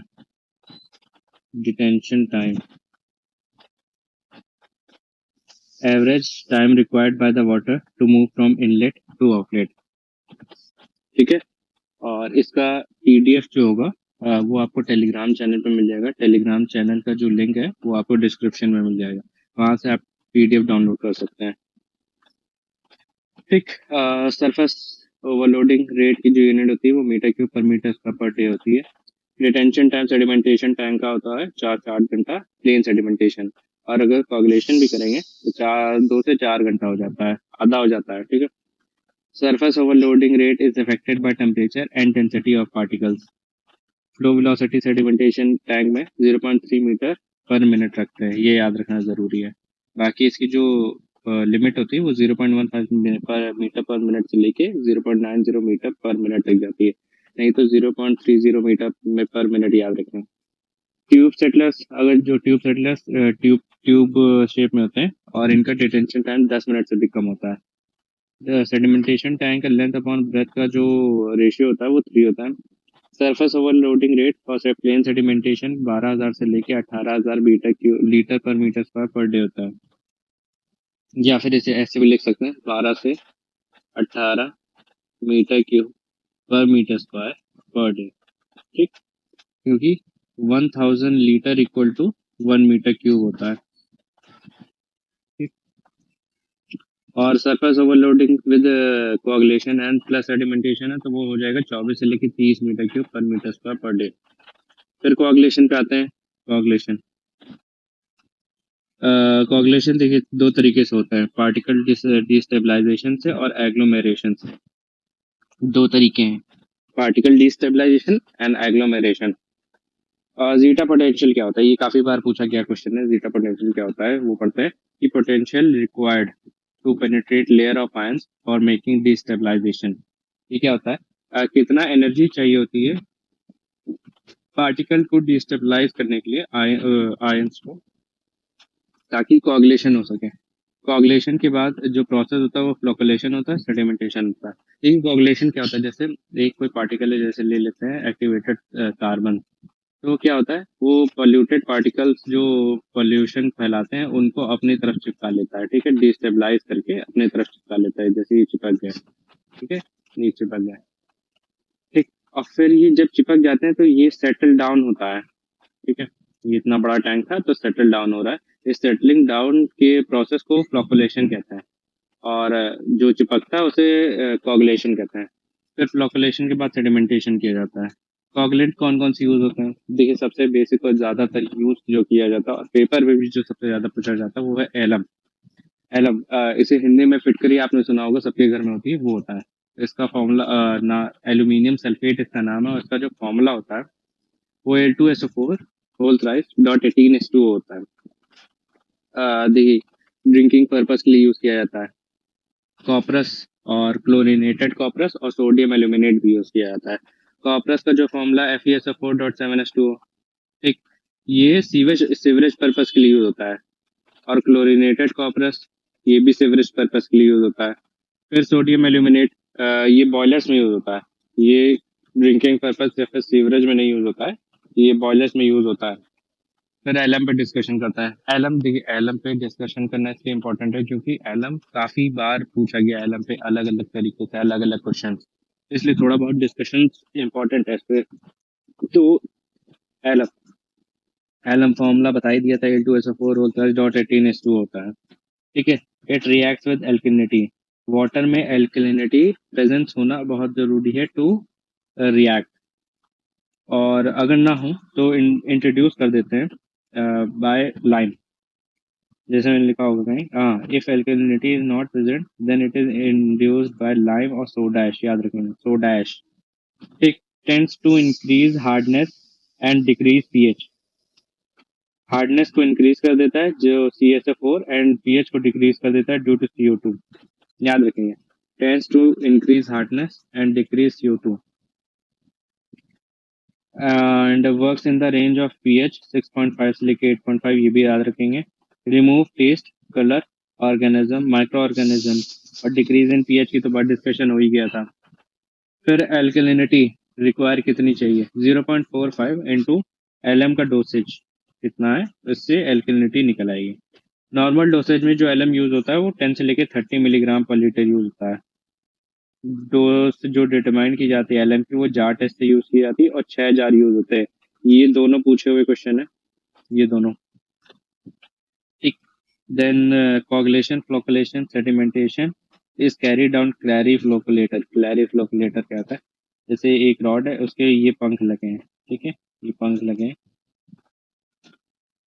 तो ये क्या होता है, ये गोल गोल घूमता है टैंक में, और कोगलेंट अपना काम कर देता है, और समझ रहे हैं ना मिक्सिंग की तरह, तो क्लैरी फ्लोकुलेटर ही वो करता है। फिर कॉपरस, कॉपरस जो होता है वो it works in pH greater than 8.5, LM 6.5 से 8.5, और कॉपरस 8.5 से ज्यादा में ही काम करता है। डोसेज 10 से 30 मिलीग्राम पर लीटर। क्लोरीनेटेड कॉपरस pH 6.5 से कम और 8.5 से ज्यादा पे काम करता है क्लोरीन, और सीवरेज पर्पस के लिए होता है, याद रखेंगे। Fe2SO4 होल थ्राइस FeCl3 इसका फॉर्मूला है। Fe2SO4 होल थ्राइस उसका था FeSO4.7s2, इसका है Fe2SO4 होल थ्राइस और डॉट FeCl3। फिर रेट ऑफ फ्लोकुलेशन, फ्लोकुलेशन किस रेट पे डिपेंड करता है? वो टर्बिडिटी पे डिपेंड करता है, टाइप ऑफ कॉगलेंट और टेम्पोरल मीन वेलोसिटी ग्रेडियंट पे डिपेंड करता है। टेम्पोरल मीन वेलोसिटी का फॉर्मूला, इसे याद रखना इंपॉर्टेंट नहीं, ये याद रखिए। टेम्पोरल मीन वेलोसिटी कितनी रहनी चाहिए? 10 से लेकर 75 पर सेकेंड होनी चाहिए। अगर temporal mean velocity is directly proportional to turbulence, that is directly proportional to mixing, and that is directly proportional to number of rotation। जितना ज्यादा मीन वेलोसिटी, ये टेम्पोरल मीन वेलोसिटी होगी, उतनी ज्यादा मिक्सिंग होगी। ठीक है, अगर टेम्पोरल मीन वेलोसिटी ज्यादा हुई, ठीक, तो डिटेंशन टाइम कम हो जाएगा। इससे जो फ्लॉग बनेगा वो डेंस बनेगा और स्मॉल बनेगा। अगर टेम्पोरल मीन वेलोसिटी कम हो गई, ठीक है, मतलब जो घूमने की वेलोसिटी है वो क्लैरिफ्लोकुलेटर की वो कम हो गई और डिटेंशन टाइम मैंने बढ़ा दिया, ठीक, तो इससे क्या होगा? जो फ्लॉक है हमारा वो लाइट बनेगा और लार्ज बनेगा। और अगर दोनों बढ़ गए तो बेस्ट फ्लॉक बनता है जो कि हैवी होता है और लार्ज होता है। देन डिटेंशन टाइम कितना लेते हैं? G into temporal mean velocity into detention time का जो ये होता है रेंज होती है वो 10⁴ से लेकर 10⁵ होती है। पूछा नहीं जाता है बट लिखा है। अदर कॉगलेंट और कौन कौन से यूज होते हैं? जैसे पेपर में कभी कभी पूछ लिया जाता है इसमें से कौन सा कॉगलेंट नहीं है, ठीक है, इसमें से कौन सा कॉगलेंट है, तो एक अटपटा सा नाम दे देते हैं उसमें से, इसे भी याद रखना तो ज्यादा अच्छा है। इसमें एल्यूमिनियम क्लोराइड और PaC याद रख सकते हैं, पॉली एल्यूमिनियम क्लोराइड। इंपॉर्टेंट है, पढ़ लीजिएगा, हैशटैग लगा देता हूँ। फिर फैक्टर अफेक्टिंग कोagulation, कौन कौन से फैक्टर अफेक्ट करते हैं कोagulation? pH, chemical use, alkalinity, temperature, time, velocity and zeta potential, ये सारे फैक्टर कोagulation को अफेक्ट करते हैं। फिर फिल्ट्रेशन पर डिस्कशन करते हैं। It removes dissolve solids, suspended solids and other precipitated particles. तीन तरीके के होते हैं based on flocs, gravity filter, pressure filter. Filtration का जो प्रोसेस है उसको, जो मेथड्स है मतलब तो वो तीन तरीके के होते हैं, फ्लॉक्स पे बेसिस करता है, ग्रेविटी फिल्टर और प्रेशर फिल्टर। फिर बेस्ड ऑन फिल्ट्रेशन, रैपिड और स्लो, स्लो सैंड फिल्टर और रैपिड सैंड फिल्ट्रेशन। फिर based on filter media, single media filter और मल्टीमीडिया फिल्टर और डुअल मीडिया फिल्टर, तीन तरीके के ये भी होते हैं। ठीक है, तो ये आपको समझ आ रहा है ना? फोर्स जैसे ग्रेविटी फिल्टर यूज होता है, ये मतलब अपनी ग्रेविटी में ही जो फ्लॉक्स हैं वो खुद सेटल डाउन होते हैं। प्रेशर में क्या होता है? स्पेशली प्रेशर लगाया जाता है टू सेटल डाउन फास्टर। और फिल्ट्रेशन, स्लो फिल्टर है तो धीरे फिल्ट्रेशन होगा, रैपिड सैंड फिल्ट्रेशन है तो तेज होगा। ठीक। Filter media, single filter media में जिसमें जैसे देखिए फिल्टर मीडिया में क्या क्या पार्ट मतलब इंग्रेडिएंट यूज किया जाता है। जैसे सैंड, गार्नेट और एंथ्रासाइट, सैंड, गार्नेट और कोल यूज किया जाता है। ठीक। तो किस सिंगल मीडिया फिल्टर में सिर्फ सैंड यूज किया जाता है, डुअल मीडिया फिल्टर में सैंड और कोल दोनों यूज किया जाता है। ठीक है, मल्टीमीडिया में तीनों यूज कर लिए जाते हैं। वैसे ही अभी आगे बढ़ते हैं, ठीक है। फिर theory of filtration, theory of filtration में क्या है? ये पूछा क्या क्वेश्चन है, EAC वैसे में पूछ लिया जाता है। तो जैसे या फिर किसी ए के एग्जाम्स में, जेई एग्जाम्स जैसे SSC ये थोड़ा टफ होता है तो उसमें भी पूछ लेता है। तो मैकेनिकल स्ट्रेनिंग, ठीक है, सेडिमेंटेशन, इम्पैक्शन, इंटरसेप्शन और बायोलॉजिकल मेटाबॉलिज्म से, ये सब थ्योरी ऑफ फिल्ट्रेशन में आता है। फिर फिल्टर मीडिया, जैसे मैंने बताया था ना, चार तरीके के फिल्टर मीडिया, सिलिका, सैंड, कोल, एंथ्रासाइट और अर्थ। जनरली अर्थ तो यूज किया जाता है तो जो अर्थ है ना, इसमें जैसे ग्रेवल्स वेवल्स यूज किए जाते हैं। तो क्या होता है ग्रेवल्स मड, क्या होता है, ये सपोर्ट किया, ये supporting, as a supporting structure use होता है फॉर फिल्टर। ये इसका कोई फिल्ट्रेशन में कोई खास काम नहीं, बट सपोर्ट करता है और थोड़ा बहुत फिल्ट्रेशन भी कर देता है, लेकिन ऐसा कुछ खास नहीं करता है। फिर स्लो सैंड फिल्ट्रेशन पे बात करते हैं। स्लो सैंड फिल्ट्रेशन, तो in this coagulation is not required. First thing बहुत इंपॉर्टेंट है, कोagulation इंपॉर्टेंट है। प्री पोस्ट ट्रीटमेंट जो होता है, जो क्लोरिनेशन होता है वो ऑप्शनल होता है। साइज इसका एक तो मोर होता है, ज्यादा बड़ा साइज चाहिए, gravel layer is provided to support the sand layer. Rate of filtration कितना होता है, ये बहुत इंपॉर्टेंट है। 100 से लेकर 200 लीटर पर आवर पर मीटर क्यूब, यूनिट याद रखना बहुत इंपॉर्टेंट है।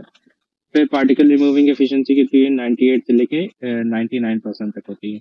Water applied to TDS of less than 20 NTU, ठीक है, 20 एनटीयू से कम वाटर वाली टीडीएस पे अप्लाई किया जाता है।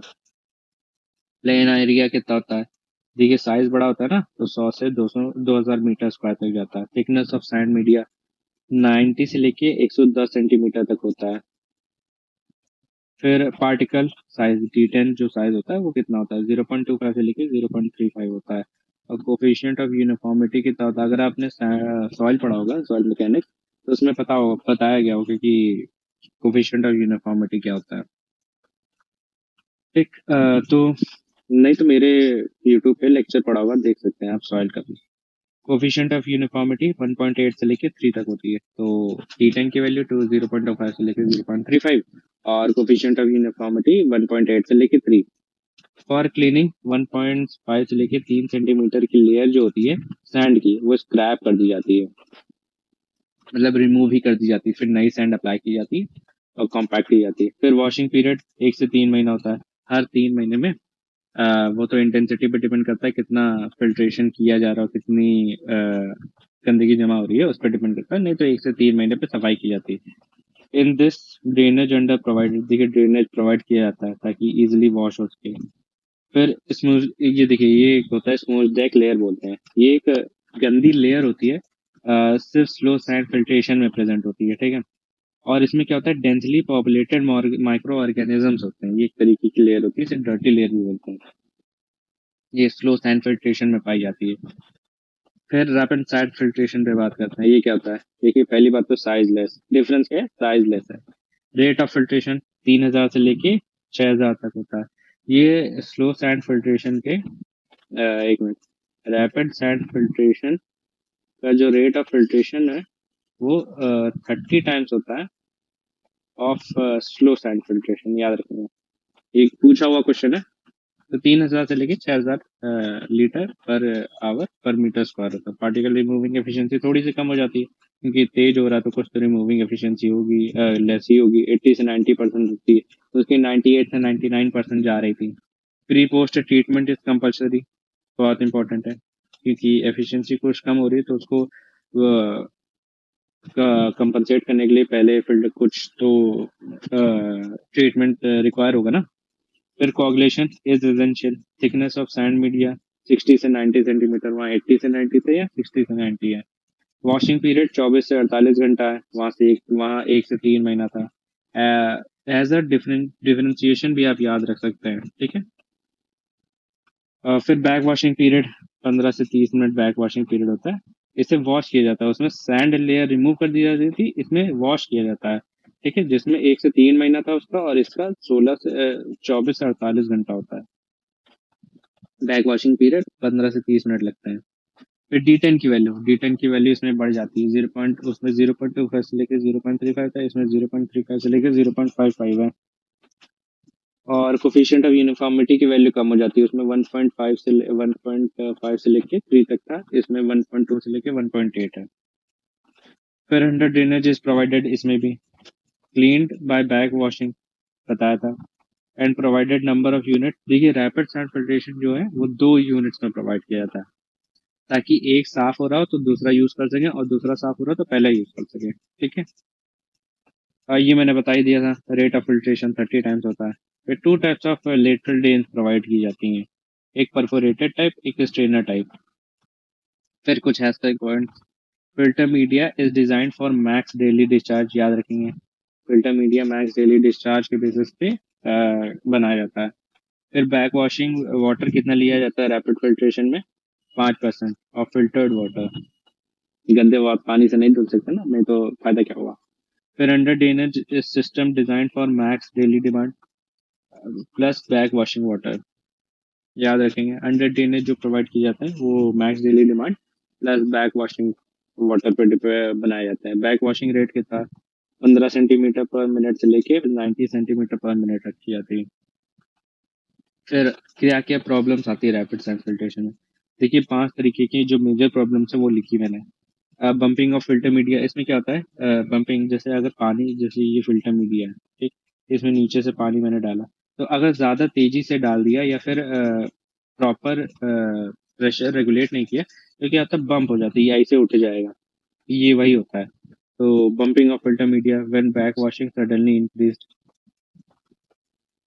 ठीक।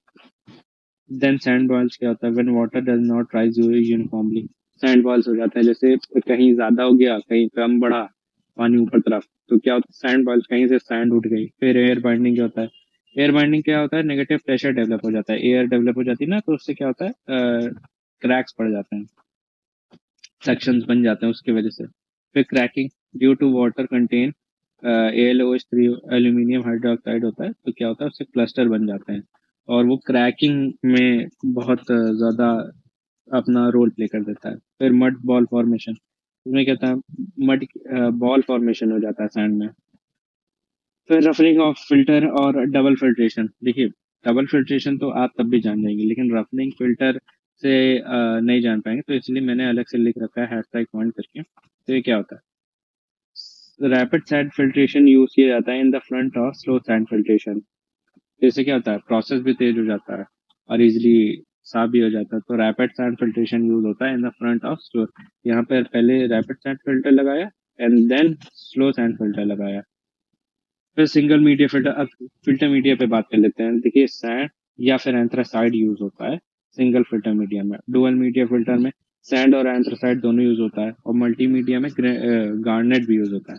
और देखिए बॉटम से लेके टॉप का ये होता है, पहले गार्नेट लगाया जाता है, फिर सैंड लगाया जाता है, और देन एंथ्रासाइड लगाया जाता है। याद रखेंगे, ये पूछा हुआ क्वेश्चन है, ठीक। Garnet, then sand, then anthracite. Anthracite coals होता है एक तरीके का। फिर disinfection, process of killing of micro organ harmful micro organisms को किल करने के लिए डिसइंफेक्शन किया जाता है, बट स्टेरिलाइजेशन किया जाता है जो, वो killing of all micro organisms का प्रोसेस होता है। Physical method by boiling and by UV, ये डिसइंफेक्शन का प्रोसेस है। केमिकल मेथड तो कई सारे हैं। By treatment of ozone, ozone से ट्रीटमेंट करते हैं। नेसेंट ऑक्सीजन यूज होती है। ओजोनाइजेशन होता है, इस प्रोसेस को कहते हैं, and it removes colour, odour and taste. Strong oxidising agent होता है, बट एफिशिएंसी लेस होती है सीएल से। डोज 2 से 3 ppm, और लेस रेसिडुअल पावर होती है। रेसिडुअल पावर क्या होती है? देखिए मैं बताता हूँ।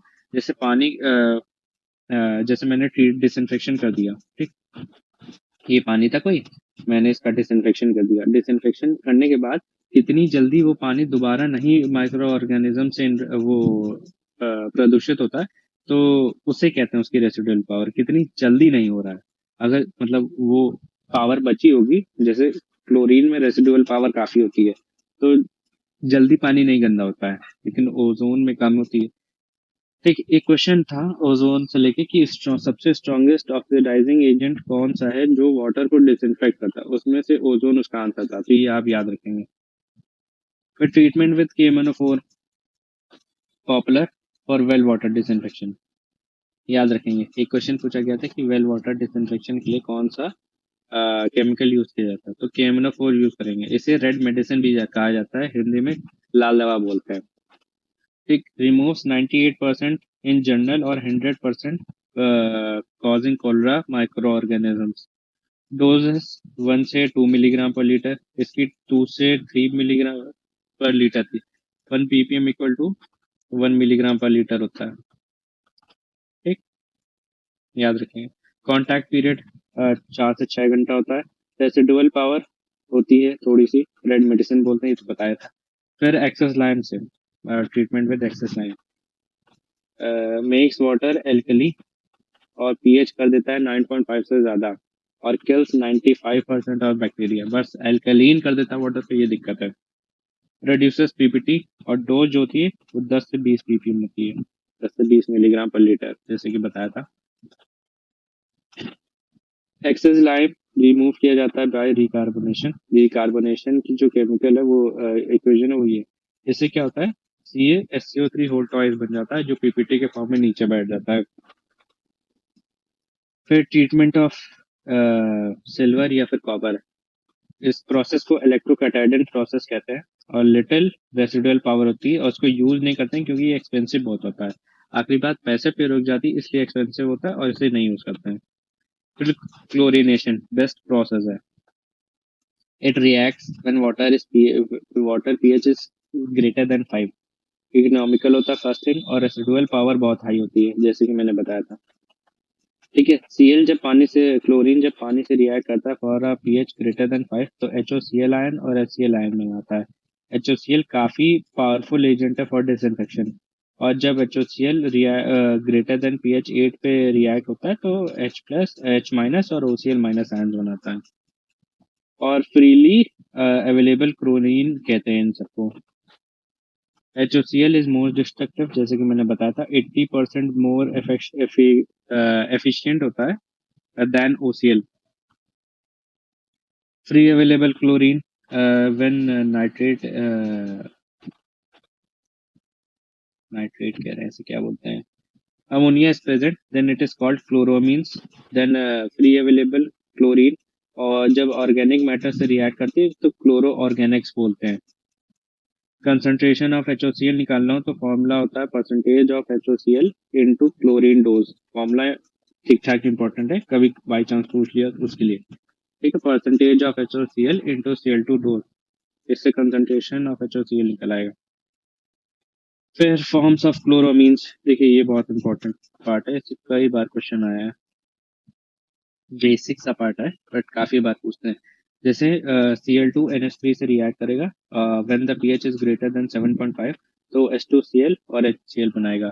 ये जो H2Cl है ये मोनोक्लोरोमीन्स बोलते हैं, इन्हें याद रखेंगे। फिर यही Cl2 फिर NH2Cl जो था वो दोबारा रिएक्ट करेगा व्हेन द पीएच इज 5 से लेकर 6.5 तो ये बनाएगा NaCl2 प्लस Cl2 HCl। फिर ये NaCl2 रिएक्ट करेगा when the pH is less than 4.4 तो ये NCl बनाएगा प्लस HCl बनाएगा, इसे ट्राइक्लोरोमीन बोलते हैं। तो क्वेश्चन कैसे आता है मैं बता देता हूँ। पूछता है कि what type of amine chloramine will मतलब what type of chloramine will made when chlorine reacts with ammonia when the pH is greater than 7.5 तो उसमें मोनोक्लोरोमीन बनता है, याद रखेंगे। और सबसे जो लेस इफेक्टिव है वो मोनोक्लोरोमीन है, लेस इफेक्टिव। और सबसे स्ट्रॉन्गेस्ट जो होता है इफेक्टिव वो होता है ट्राइक्लोरोमीन, बेस्ट। ठीक, chloramines are weaker than free chlorine, पहली बात, but does not give bad taste. Chloramines use to remove phenol. Free chlorine use for public supply, याद रखेंगे। पब्लिक सप्लाई के लिए फ्री क्लोरीन यूज होता है। नो स्लच, डोसेज 0.51 से लेकर 0.2 मिलीग्राम पर लीटर एंड रेसिडुअल फॉर्म को कहते हैं ट्राईहेलोमीथेन, याद रखें, ट्राईहेलोमीथेन रेसिडुअल फॉर्म को बोलते हैं। फिर हाइपोक्लोराइड्स एंड ब्लीचिंग पाउडर, ये भी एक डिसइंफेक्शन एजेंट्स हैं, स्विमिंग पूल्स में यूज होता है। फॉर्मूला COCl2 बोलते हैं। ठीक है, और गुड ब्लीचिंग पाउडर जो होता है वो 38% तक क्लोरीन प्रेजेंट होती है। बेस्ट गुड ब्लीचिंग पाउडर में, नहीं तो 25 से लेकर 20% होता है। फिर chlorine dioxide highly effective, first thing 2.5 times more than free chlorine, याद रखेंगे 2.5 टाइम्स ज्यादा इफेक्टिव होता है। और फॉर्मूला ClO2 हाईली इफेक्टिव है, ये तो बता ही दिया। And reacts when pH is 8 से 10। डोज 0.5 से लेके 1.5 मिलीग्राम और no THM, best no THM। Dihalomethane नहीं बनता है इसमें जबकि फ्री क्लोरीन में बनना था, ये देखिए। फिर टाइप्स ऑफ क्लोरीनेशन, देखिए कुछ तरीके की क्लोरीनेशन है। तो प्लेन क्लोरीनेशन क्या होता है इसमें, only chlorination no other treatment. Dose 0.5 milligram पर लीटर, टर्बिडिटी 20 से 30 होनी चाहिए।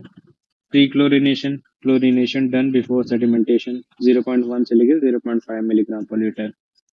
Post chlorination contact period 10 minute और डोज है 0.1 से लेकर 0.2 मिलीग्राम। डबल क्लोरीनेशन जिसमें प्री और पोस्ट दोनों क्लोरीनेशन किए जाते हैं।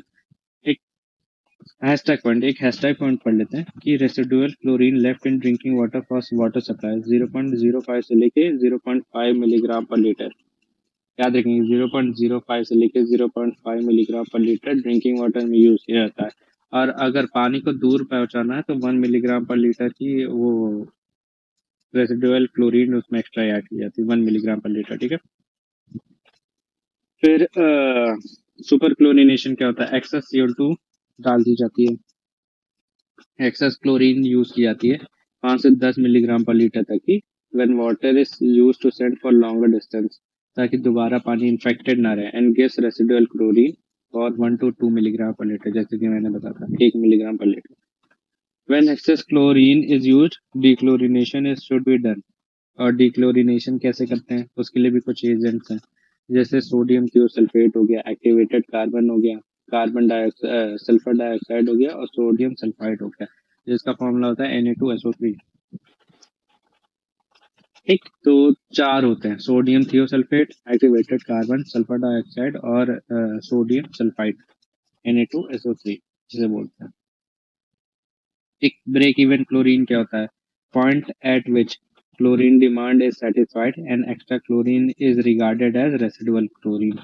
एक ऐसा पॉइंट जैसे यहाँ पे हमें क्लोरीन की जरूरत थी, यहाँ पे मैक्सिमम हो गई, ठीक है। फिर उसके बाद नई जरूरत हुई, तो इसके बाद ये वाला जो पार्ट है, ये वाला, ये ये हमारा ब्रेक इवन पॉइंट हो गया। इसके बाद की जो भी क्लोरीन थी वो रेसिडुअल क्लोरीन में ऐड हो जाएगा। फिर एक नया नया पार्ट, डिसइंफेक्शन, और ये सब प्रोसेस पूरा कंप्लीट हो गया, ठीक है। फिर क्लास ऑफ वाटर पे ये पूछा हुआ क्वेश्चन है, काफी बार पूछा गया क्वेश्चन है। एक RRB जे शिफ्ट 1 में 22 अप्रैल को पूछा गया था शायद, ठीक है, पहली शिफ्ट में। तो क्लास ए को ड्रिंकिंग वाटर के लिए यूज किया जाता है without conventional treatment, but disinfection जरूरी है। Class B, water for basic purpose. Class C, drinking water के लिए यूज कर सकते हैं बट प्रॉपर ट्रीटमेंट के साथ। क्लास डी, फिश कल्चर के लिए यूज होता है। और class E, for irrigation purpose के लिए यूज होता है। फिर test of Cl2 chlorine test होते हैं। इसको टेस्ट करने के लिए ऑर्थोटोलिडीन टेस्ट है, DPD टेस्ट है, स्टार्च आयोडाइड टेस्ट है, और क्लोरोटेक्स टेस्ट है। फिर सॉफ्टनिंग ऑफ वाटर भी, जैसे पानी अगर हार्डनेस है तो उसमें कार्बोनेट और bicarbonate ions present of magnesium and chlorine, तो उससे हार्डनेस होती है, और तो उस हार्डनेस को रिमूव करने के लिए सॉफ्टनिंग की जाती है। सॉफ्टनिंग करने के लिए कुछ प्रोसेस होते हैं, ठीक है। टेम्परेरी हार्डनेस तो बॉइलिंग से रिमूव हो जाती है, बट परमानेंट हार्डनेस को रिमूव करने के लिए जो प्रोसेस है उस पर पड़ते हैं। देखिए, लाइम सोडा मेथड है। ये क्या होता है? CaOH whole twice plus Na2CO3। इससे ये लाइम सोडा मेथड होता है, removes all carbonate hardness. First thing, carbonate hardness remove हो जाती है। CO2 present, then availability of lime for removal of hardness reduces. Lime converts non-carbonate hardness of magnesium to non-carbonate hardness of calcium, ये याद रखेंगे।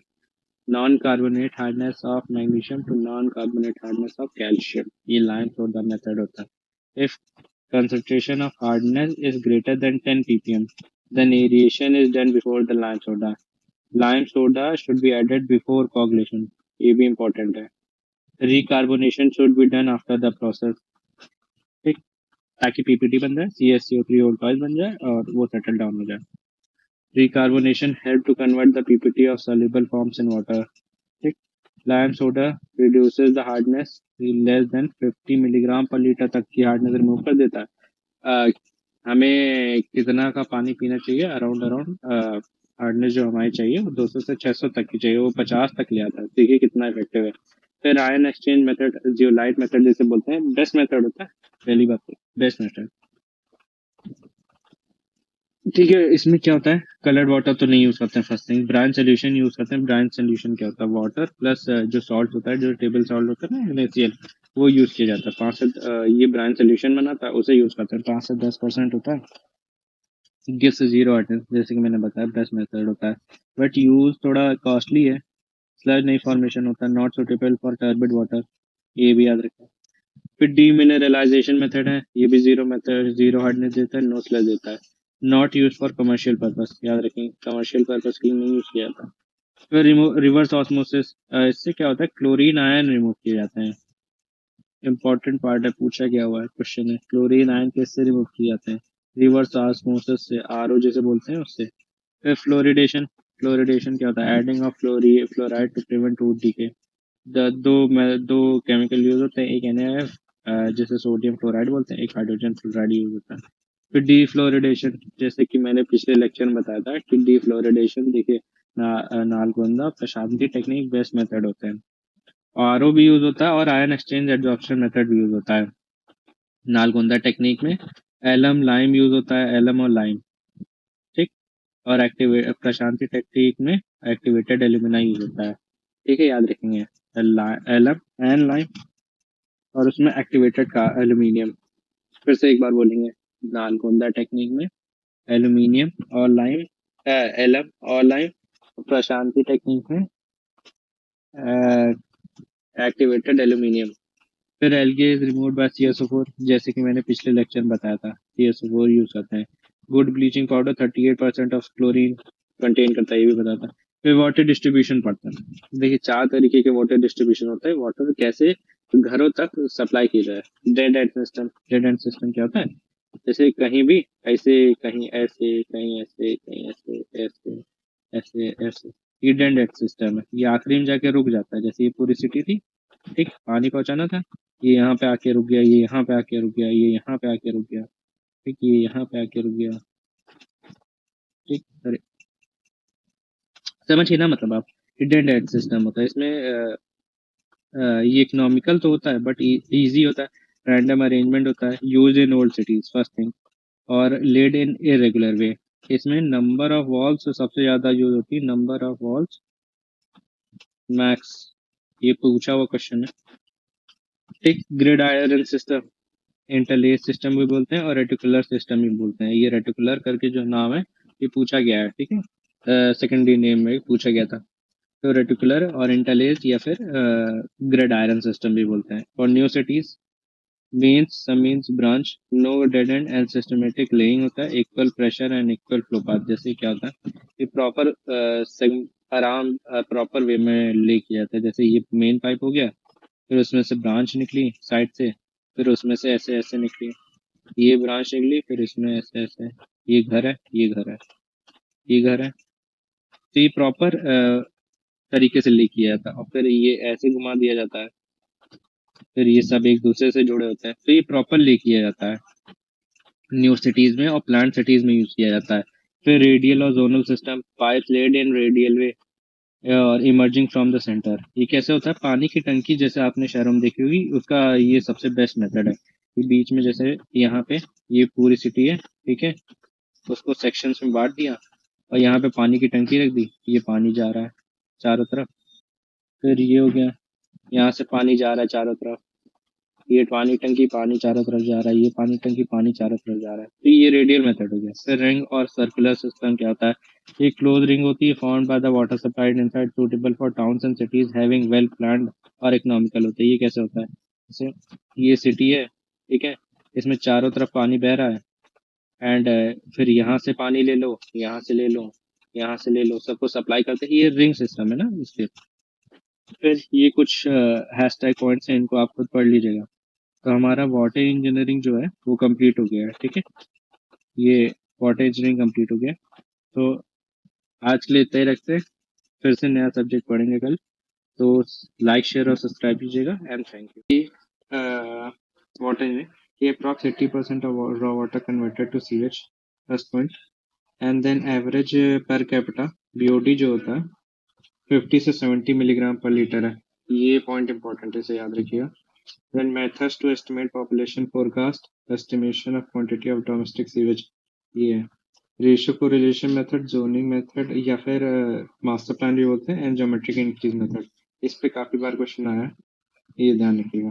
तो domestic sewage को calculate करने के लिए, पॉपुलेशन फोरकास्ट करने के लिए जोनिंग मेथड होता है एंड कोरिलेशन मेथड होता है एंड ज्योमेट्रिक इंक्रीज मेथड होता है। Then physical characteristics of water, sewage is generally turbid, ठीक है, कलर जो होता है, ठीक है, एक तो ब्लैक होता है एंड एक होता है ब्राउन, ठीक है, उसके बेसिस पे डिवाइड करते हैं। फ्रेश सीवेज है तो ग्रे होगा, that is available from kitchen and bathroom. Yellow colour होगा तो यूरिनल वाटर से। ब्राउन वाटर है तो फ्रॉम वाटर क्लोजेट से। Yellow urinal and brown water water closet से। सेप्टिक सीवेज जैसे होता है वो पुराना सीवेज हो जाता है, तो वो डार्क ब्राउन कलर या फिर ब्लैक कलर का होता है। And it is acidic in nature. ये जो होता है फ्रेश सीवेज जो होता है वो अल्कलाइन नेचर का होता है।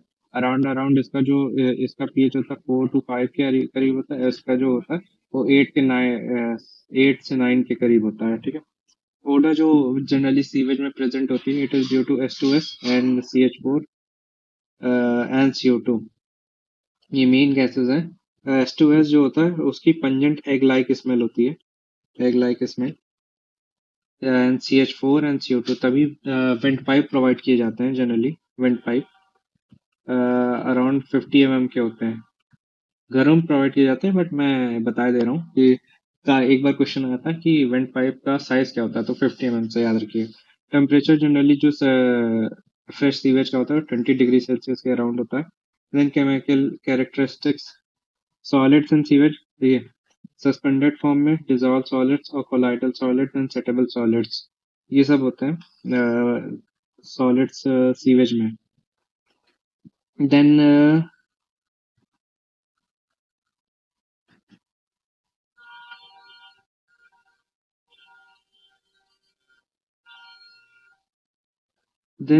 ये जो सेटेबल सॉलिड्स होते हैं इसे इनहॉफ कोन से नापा जाता है।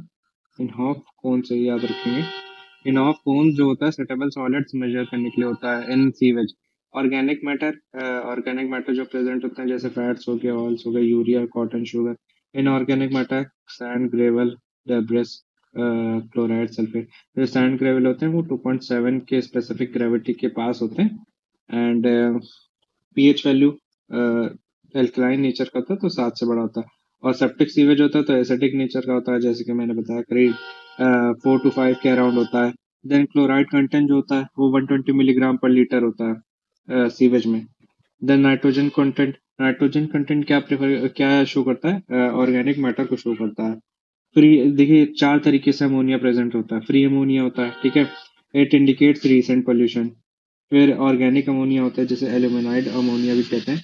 एल्यूमिनाइड अमोनिया, ये डिकम्पोजिशन से पहले का प्रोसेस बताता है, ठीक है।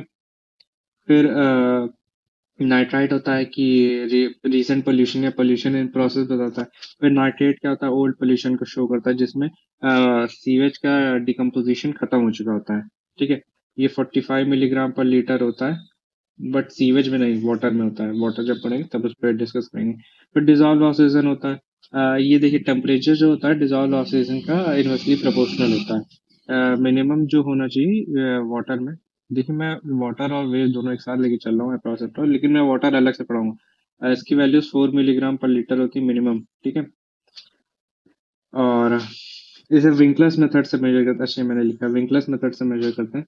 देन सीओडी क्या होता है? सीओडी होता है केमिकल ऑक्सीजन डिमांड। ये क्या होता है? या फिर इसे डाइक्रोमेट डिमांड भी कहते हैं। अदर नेम से बहुत पूछा जाता है रेलवे के पेपर में, तो इसे डाइक्रोमेट डिमांड भी कहते हैं, याद रखिएगा। Amount of oxygen required for the decomposition of biodegradable and non biodegradable organic matter, ठीक है, determined by the potassium dichromate and H2SO4। ये काफी इंपॉर्टेंट है। इनहिबिटर और कैटलिस्ट भी याद रखिएगा कि मर्क्यूरिक सल्फेट एंड कैटलिस्ट जो है वो सल्फर सल्फेट है। देन बीओडी क्या होता है? बायोलॉजिकल ऑक्सीजन डिमांड होता है। देखिए बीओडी और सीओडी में डिफरेंस क्या होता है? इसमें बायोडिग्रेडेबल एंड नॉन बायोडिग्रेडेबल दोनों लेते हैं, लेकिन इसमें सिर्फ बायोडिग्रेडेबल पार्ट लेंगे, ठीक है। Amount of oxygen required to for decomposition of biodegradable organic matter, BOD increases with time, ठीक है। Rate of decomposition decreases with time and organic matter is decrease as, यहाँ पे एज होना चाहिए, एज ऑर्गेनिक मैटर डिक्रीजिंग। देखिए BOD increase होती है with time, but BOD का जो रेट होता है वो डिक्रीज हो जाता है over the time. BOD remaining will also decrease with time, ठीक। और म्यूनिसिपल सीवेज बीओडी जो होना चाहिए बताया था ये 50 से 70 के बीच होना चाहिए। अच्छा वो per capita average per capita BOD थी। नहीं तो म्यूनिसिपल सीवेज के एट 20 डिग्री सेल्सियस 100 से लेके 500 मिलीग्राम पर लीटर होनी चाहिए, ठीक है। अगर बीओडी की वैल्यू 2 से कम है तो रेडिली बायोडिग्रेडेबल है, 2 से 4 मॉडरेटली, एंड 4 से ज्यादा है तो हार्डली बायोडिग्रेडेबल होगा। फिर बीओडी का कैलकुलेशन कैसे करते हैं? बीओडी का कैलकुलेशन पहली बात तो 5 डेज पे करते हैं एट 20 डिग्री सेल्सियस, और BOD of 5 days equal to 68% of BOD ultimate, ये याद रखेंगे। हीटरोट्रोफिक बैक्टीरिया होती है जो ऑक्सीडाइज होती है CO2 में, और ऑटोट्रोफिक बैक्टीरिया वो होती है जो ऑक्सीडाइज होती है N2 में। और देखिए फॉर्मूला है BOD at 5 days equal to BOD initial minus BOD final into dilution factor. Dilution factor क्या होता है? Volume of diluted sample upon volume of undiluted sample, A plus B upon B. इसमें क्या होता है, जैसे फ्रेश सैंपल लिया, मतलब जैसे 20 मिलीग्राम का सैंपल लिया, 20 मिलीग्राम का हमने सैंपल लिया, उसे 100 ml ऑफ वाटर में ऐड किया, अपॉन 20 करेंगे, इससे हमारा डाइल्यूशन फैक्टर निकल आता है। ठीक है, तो BOD at 5 days, D DO initial minus DO final into dilution factor. ठीक है, अगर जैसे ये 20 डेज पे है, ठीक है, अगर किसी another days number of days पे निकालना है तो ऐसे निकालेंगे इस फॉर्मूले से, BOD 20 degree Celsius at T days equal to BOD ultimate 1 - K 1 - 10 - K into T. के जो होता है वो रेट ऑफ रिएक्शन हमारा, और ये नेगेटिव होगा, और टी जो है टाइम रिएक्शन को जितनी लगती है।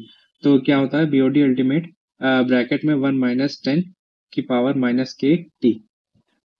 के की वैल्यू जनरली 0.1 पर डे लेते हैं, और अगर किसी और टेम्परेचर पे निकालना तो उसका फॉर्मूला ये होता है के डी इक्वल टू के डी एट 20 डेज 1 - 0.47 T - 20।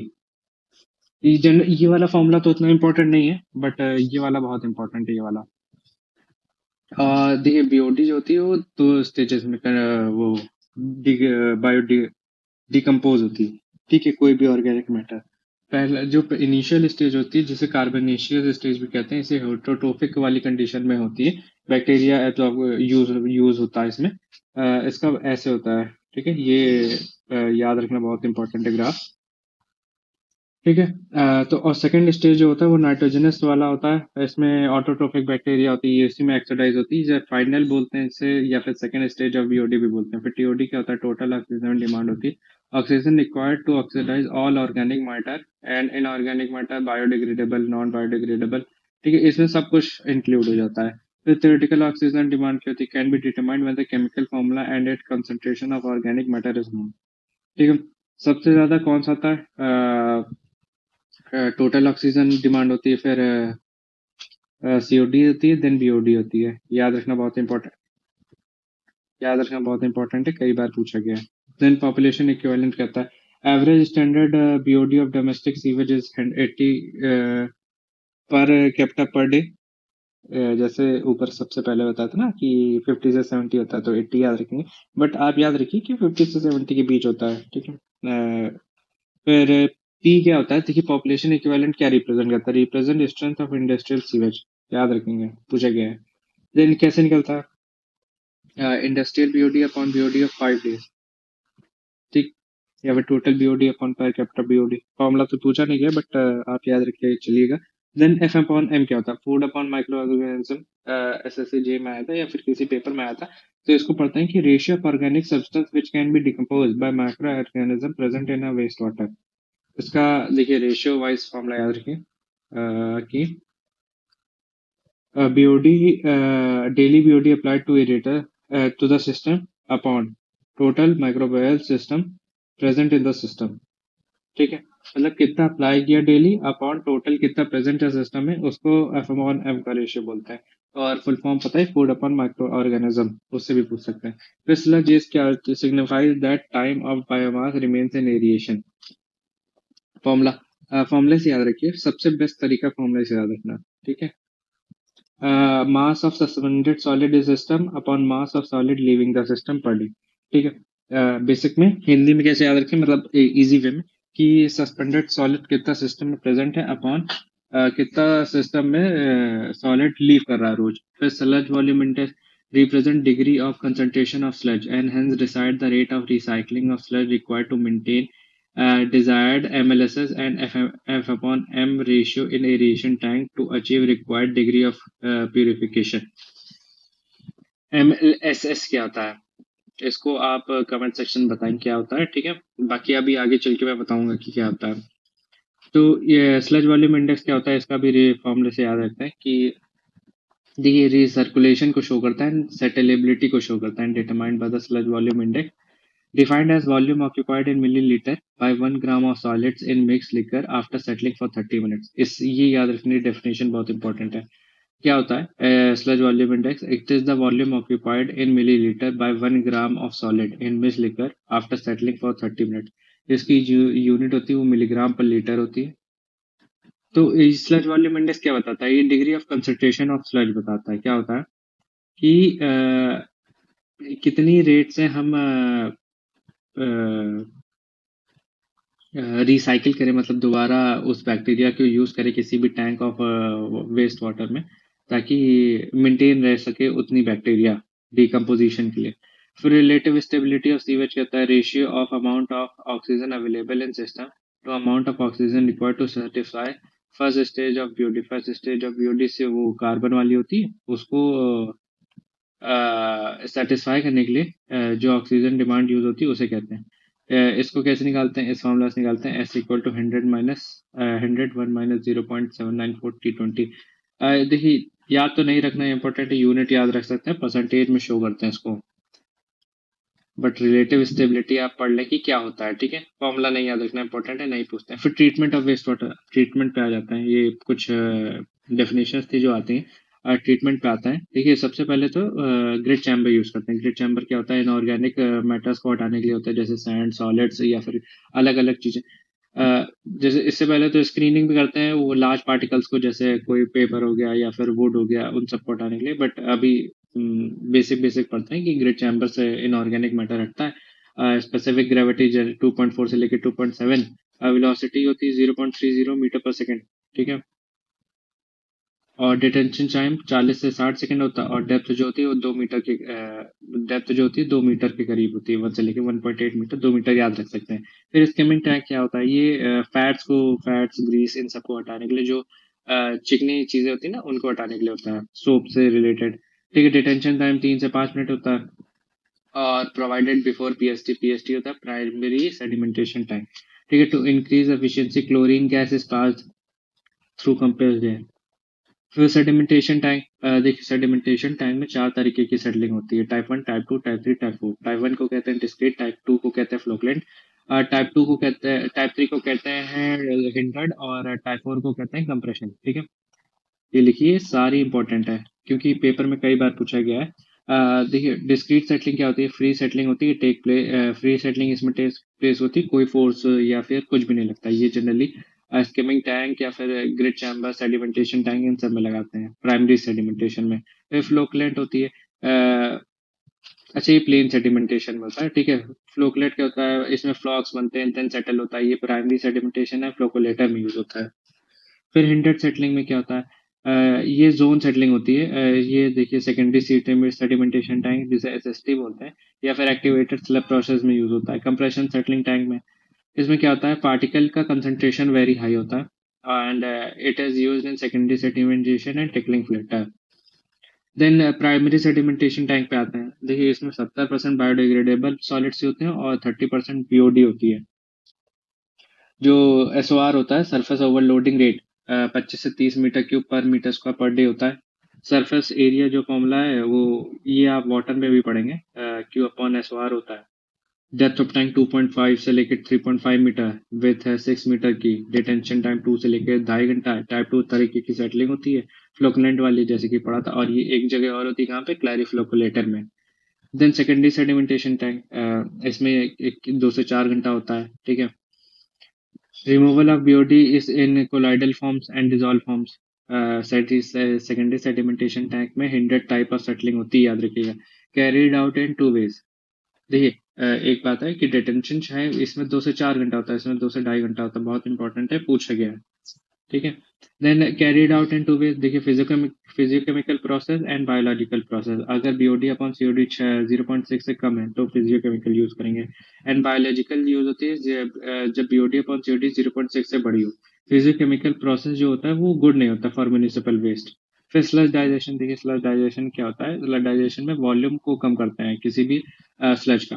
देखिए दो तरीके से होता है, एक एरोबिक एक एनारोबिक। एनारोबिक में ऑक्सीजन यूज नहीं होती है और एरोबिक में ऑक्सीजन यूज होती है। Carried out for secondary sedimentation sludge which is free from concentration of high organic solids. Endogenous respiration होता है, इसमें हीट एंडोजेनस है, मतलब लेता है। ठीक है, ऑर्गेनिक मैटर होता है, बैक्टीरिया होता है, ऑक्सीजन होता है, CO2 निकलती है, NH2 निकलती है और एनर्जी निकलती है। एनारोबिक में क्या होता है, रॉ स्लज होता है, constant of high concentration of organic solids. उसमें ऑर्गेनिक सॉलिड्स नहीं था, ठीक है, इसमें ऑर्गेनिक सॉलिड्स होते हैं।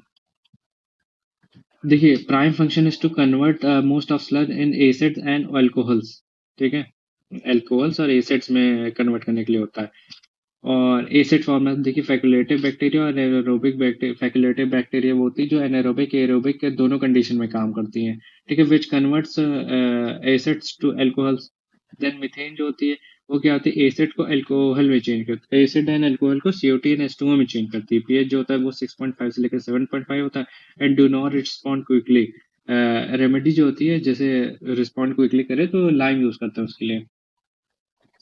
देन ऑर्गेनिक मैटर और बैक्टीरिया को यूज करते हैं, CH4 यूज होता है, CO2 और एनर्जी, CH4 CO2 एनर्जी निकलती है। उसमें क्या निकलता था, NH2 निकलती थी। ये देखिए NH2 निकलती है। अ, इसमें ऑक्सीजन यूज होती है तो CH4 नहीं, CO2 NH2 और एनर्जी निकलती है, उसमें CO2 और CH4 और एनर्जी निकलती है। ठीक है, digestion period of sludge decreases with increase in temperature. ये दो तरीके की बैक्टीरिया होती है, एक मीजोफिलिक होती है, थर्मोफिलिक होती है। थर्मोफिलिक 40 से 60 डिग्री पे काम करती है, मीजोफिलिक जो होती है वो 20 से 40 डिग्री पे काम करती है। ठीक है, थर्मोफिलिक टेम्परेचर बढ़ाने पे वो डाइजेशन पीरियड कम हो जाता है और बैक्टीरिया ज्यादा तेजी से डिकम्पोज करती है, हेल्प कर देता है टेम्परेचर बढ़ाने से। क्या होता है ना ये गैस प्रोडक्शन। देखिए गैस कौन कौन सी प्रोड्यूस होती है, 70% वोलेटाइल सॉलिड्स प्रोड्यूस होती है और 30% non volatile. Out of non volatile 65% are reduce to gas.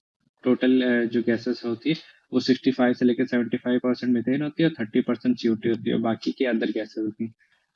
Stages of स्लड digestion, देखिए एसिड फर्मेंटेशन पहले होता है, फिर एसिड रिग्रेशन होता है। एसिड फर्मेंटेशन में क्या होता है, fresh sewage on which bacteria act called acid formers. और एसिड रिग्रेशन में क्या होता है, volatile organic acid attack by bacteria. PH जो होता है वो 6.8 होता है, इसमें पीएच जो होता है 6 से कम होता है।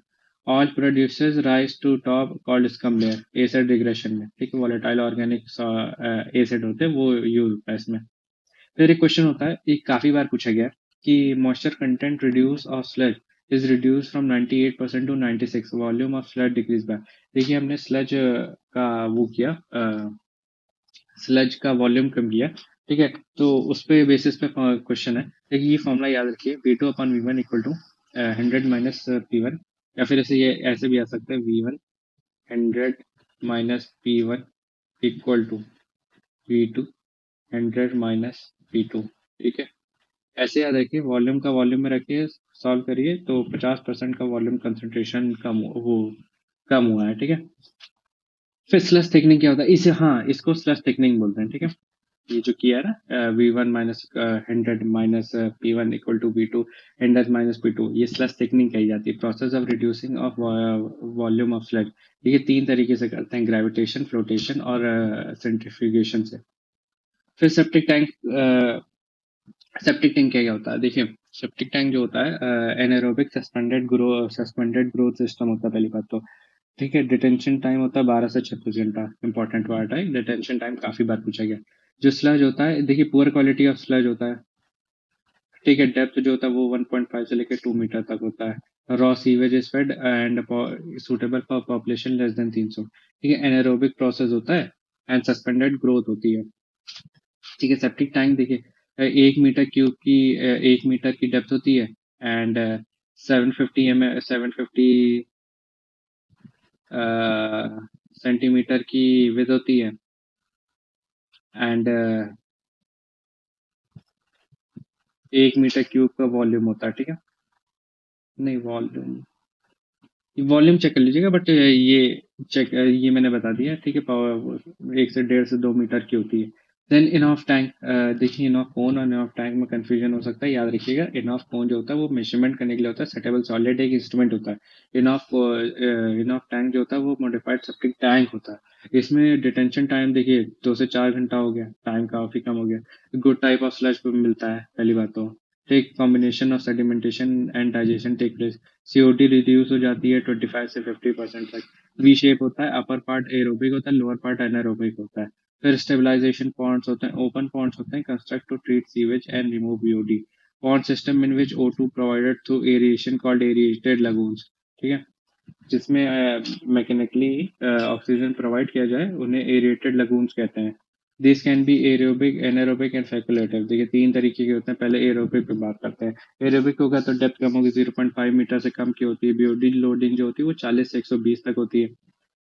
एल्गल ग्रोथ जो होती है वो काफी इंटेंस होती है, क्योंकि मैक्स सनलाइट काफी ज्यादा मिल जाती है। फिर एनारोबिक होती है, ये इनकी जो डेप्थ होती है वो 5 मीटर तक चली जाती है, जैसे यहाँ लिखा है। बीओडी जो लोडिंग होती है वो 400 से लेकर 3000 तक चली जाती है। Use for pre treatment of high strength waste. फिर फैकुलेटिव पॉन्ड्स होता है aerobically at surface and anaerobically condition at the bottom. ठीक है, डेप्थ होती है 1 से 2 मीटर तक, और anaerobic layer act as a odour seal. Retention time जो होता है इन पॉन्ड्स का 10 से 20 दिन होता है। और सेप्टिक टैंक का बता दिया था 12 से 36 घंटा। फिर यूट्रिफिकेशन क्या होता है, जब किसी भी पॉन्ड में न्यूट्रिएंट बहुत ज्यादा प्रेजेंट हो जाते हैं तो उसमें एल्गल ग्रोथ बहुत ज्यादा हो जाती है, तो उसको यूट्रिफिकेशन कहते हैं। It is mainly due to phosphorus and nitrogen, but phosphorus basic वो मेनली रिस्पॉन्सिबल है। इसको कंट्रोल करने के लिए क्लोरीन डाल देते हैं। Chlorine is best suitable chemical to prevent eutrophication, या फिर यूट्रिफिकेशन नहीं, एल्गल ग्रोथ को प्रिवेंट करने के लिए। फिर प्रोसेस ऑफ ट्रीटमेंट, ठीक है, फ्लोटिंग पार्टिकल से स्क्रीनिंग से रिमूव कर देते हैं, जैसे मैंने बताया ना। स्क्रीन के जो साइज होते हैं वो क्या होते हैं, देखिए एक होता है 10 mm से कम, एक 10 से 50 है, 50, एक होता है 50 से 100। ठीक है, स्मॉल मीडियम और ब्रॉड होती है। ठीक है, उसके बेसिस पे एक मिनट, एक 20 से कम होती है, एक 20 से 100 mm होती है। ठीक है, एक नैरो होती है, एक ब्रॉड बॉर्डर होती है। 10 से 25 mm का डाया होता है, जैसे रुकिए मैं बता देता हूँ जैसे। ये हो गया ना, ऐसे होती है स्क्रीन। जो इनका डाया होता है वो 10 से लेके 25 mm तक होता है। एंड जो 2 तरीके की होती है, एक नैरो होती है, एक ब्रॉडर होती है। जो नैरो होती है वो 20 mm से कम का साइज होता है, ब्रॉडर जो होती है वो 20 से 100 mm तक का साइज होता है। ठीक है, ग्रेट चैम्बर होता है, रिमूव ग्रेट होता है, और ऑयल्स एंड ग्रीस रिमूव का skimming tank. And primary treatment जो होता है उसमें सेडिमेंटेशन और केमिकल एडेड सेडिमेंटेशन होता है। केमिकल एडेड सेडिमेंटेशन कैसे, जैसे कोगुलेशन होता है, फ्लोकुलेशन होता है, एंड देन सेडिमेंटेशन होता है। फिर सेकेंडरी सेडिमेंटेशन या फिर बायोलॉजिकल ट्रीटमेंट भी बोलते हैं। कभी कभी देखेंगे आप, टेरिस्ट्री ट्रीटमेंट भी होता है, एडवांस तरीके का ट्रीटमेंट होता है, उसमें अलग अलग तरीके की क्लोरीन और वगैरह वगैरह चीजें रिमूव की जाती है। ठीक है, सेकेंडरी सेडी, अच्छा जैसे ये मैंने लिखा था। हाँ, इसमें सॉलिड्स रिमूवल होते हैं, जैसे सस्पेंडेड सॉलिड्स हो गए। ठीक है, सस्पेंड डिजॉल्व सॉलिड्स हो गए। NN2 रिमूव होता है, बायोलॉजिकल फोस्फोरस रिमूव होता है, डिसइंफेक्शन होता है। ठीक है, फिर एक्टिवेटेड स्लज प्रोसेस होता है, एरेटेड लगून्स होते हैं, सीक्वेंसिंग बैच रिटेंशन होता है, और एनारोबिक डाइजेशन होता है, ट्रीटमेंट फिल्टर्स होता है, रोटेटिंग बायोलॉजिकल कॉन्ट्रैक्टर्स होता है इसमें। देखिए इस पे काफी क्वेश्चन पूछा जाता है कि ट्रिकलिंग फैक्टर, देखिए अटैच ग्रोथ होती है एंड एरोबिक कंडीशन होती है, ये कंडीशंस एंड ये इंपॉर्टेंट है, याद रखना। रोटेटिंग बायोलॉजिकल कॉन्ट्रैक्टर होता है, ये अटैच होती है, और एरोबिक कंडीशंस होती हैं। एक्टिवेटेड स्लज प्रोसेस सस्पेंडेड होती है एंड एरोबिक होती है। देखिए ये दोनों अटैच्ड हैं, बाकी सब सस्पेंडेड। ऑक्सीडेशन पॉन्ड भी, सेप्टिक टैंक भी, एंड ऑफ टैंक भी सब सस्पेंडेड है। बट जो सेप्टिक एंड एनऑफ है ये एनारोबिक बैक्टीरिया पे काम करते हैं। ठीक है,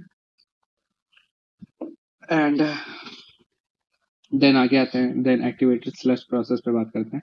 ये क्या होता है, activated process of sewage treatment in which micro organism break down organic matter.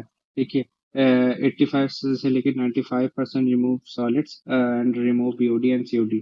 uses high concentration of bacteria, requires less space, does not produce odor, requires skilled supervision। Retention time 18 से 18 घंटे होता है एक्टिवेटेड स्लज प्रोसेस का। फिर oxidation point, ये अभी ऊपर पढ़ के आए हैं। एरियोबिक सस्पेंडेड ग्रोथ बैक्टीरियाज होती हैं। एल्गल फोटोसिंथेसिस होता है, डीप में एनारोबिक कंडीशंस होती हैं। हाई एफिशिएंसी और बीओटी, देखिए 10 से 20 दिन लगते हैं, 20 से 30 दिन लगते हैं वैसे। गलत बोल दिया, 20 मतलब अकॉर्डिंग टू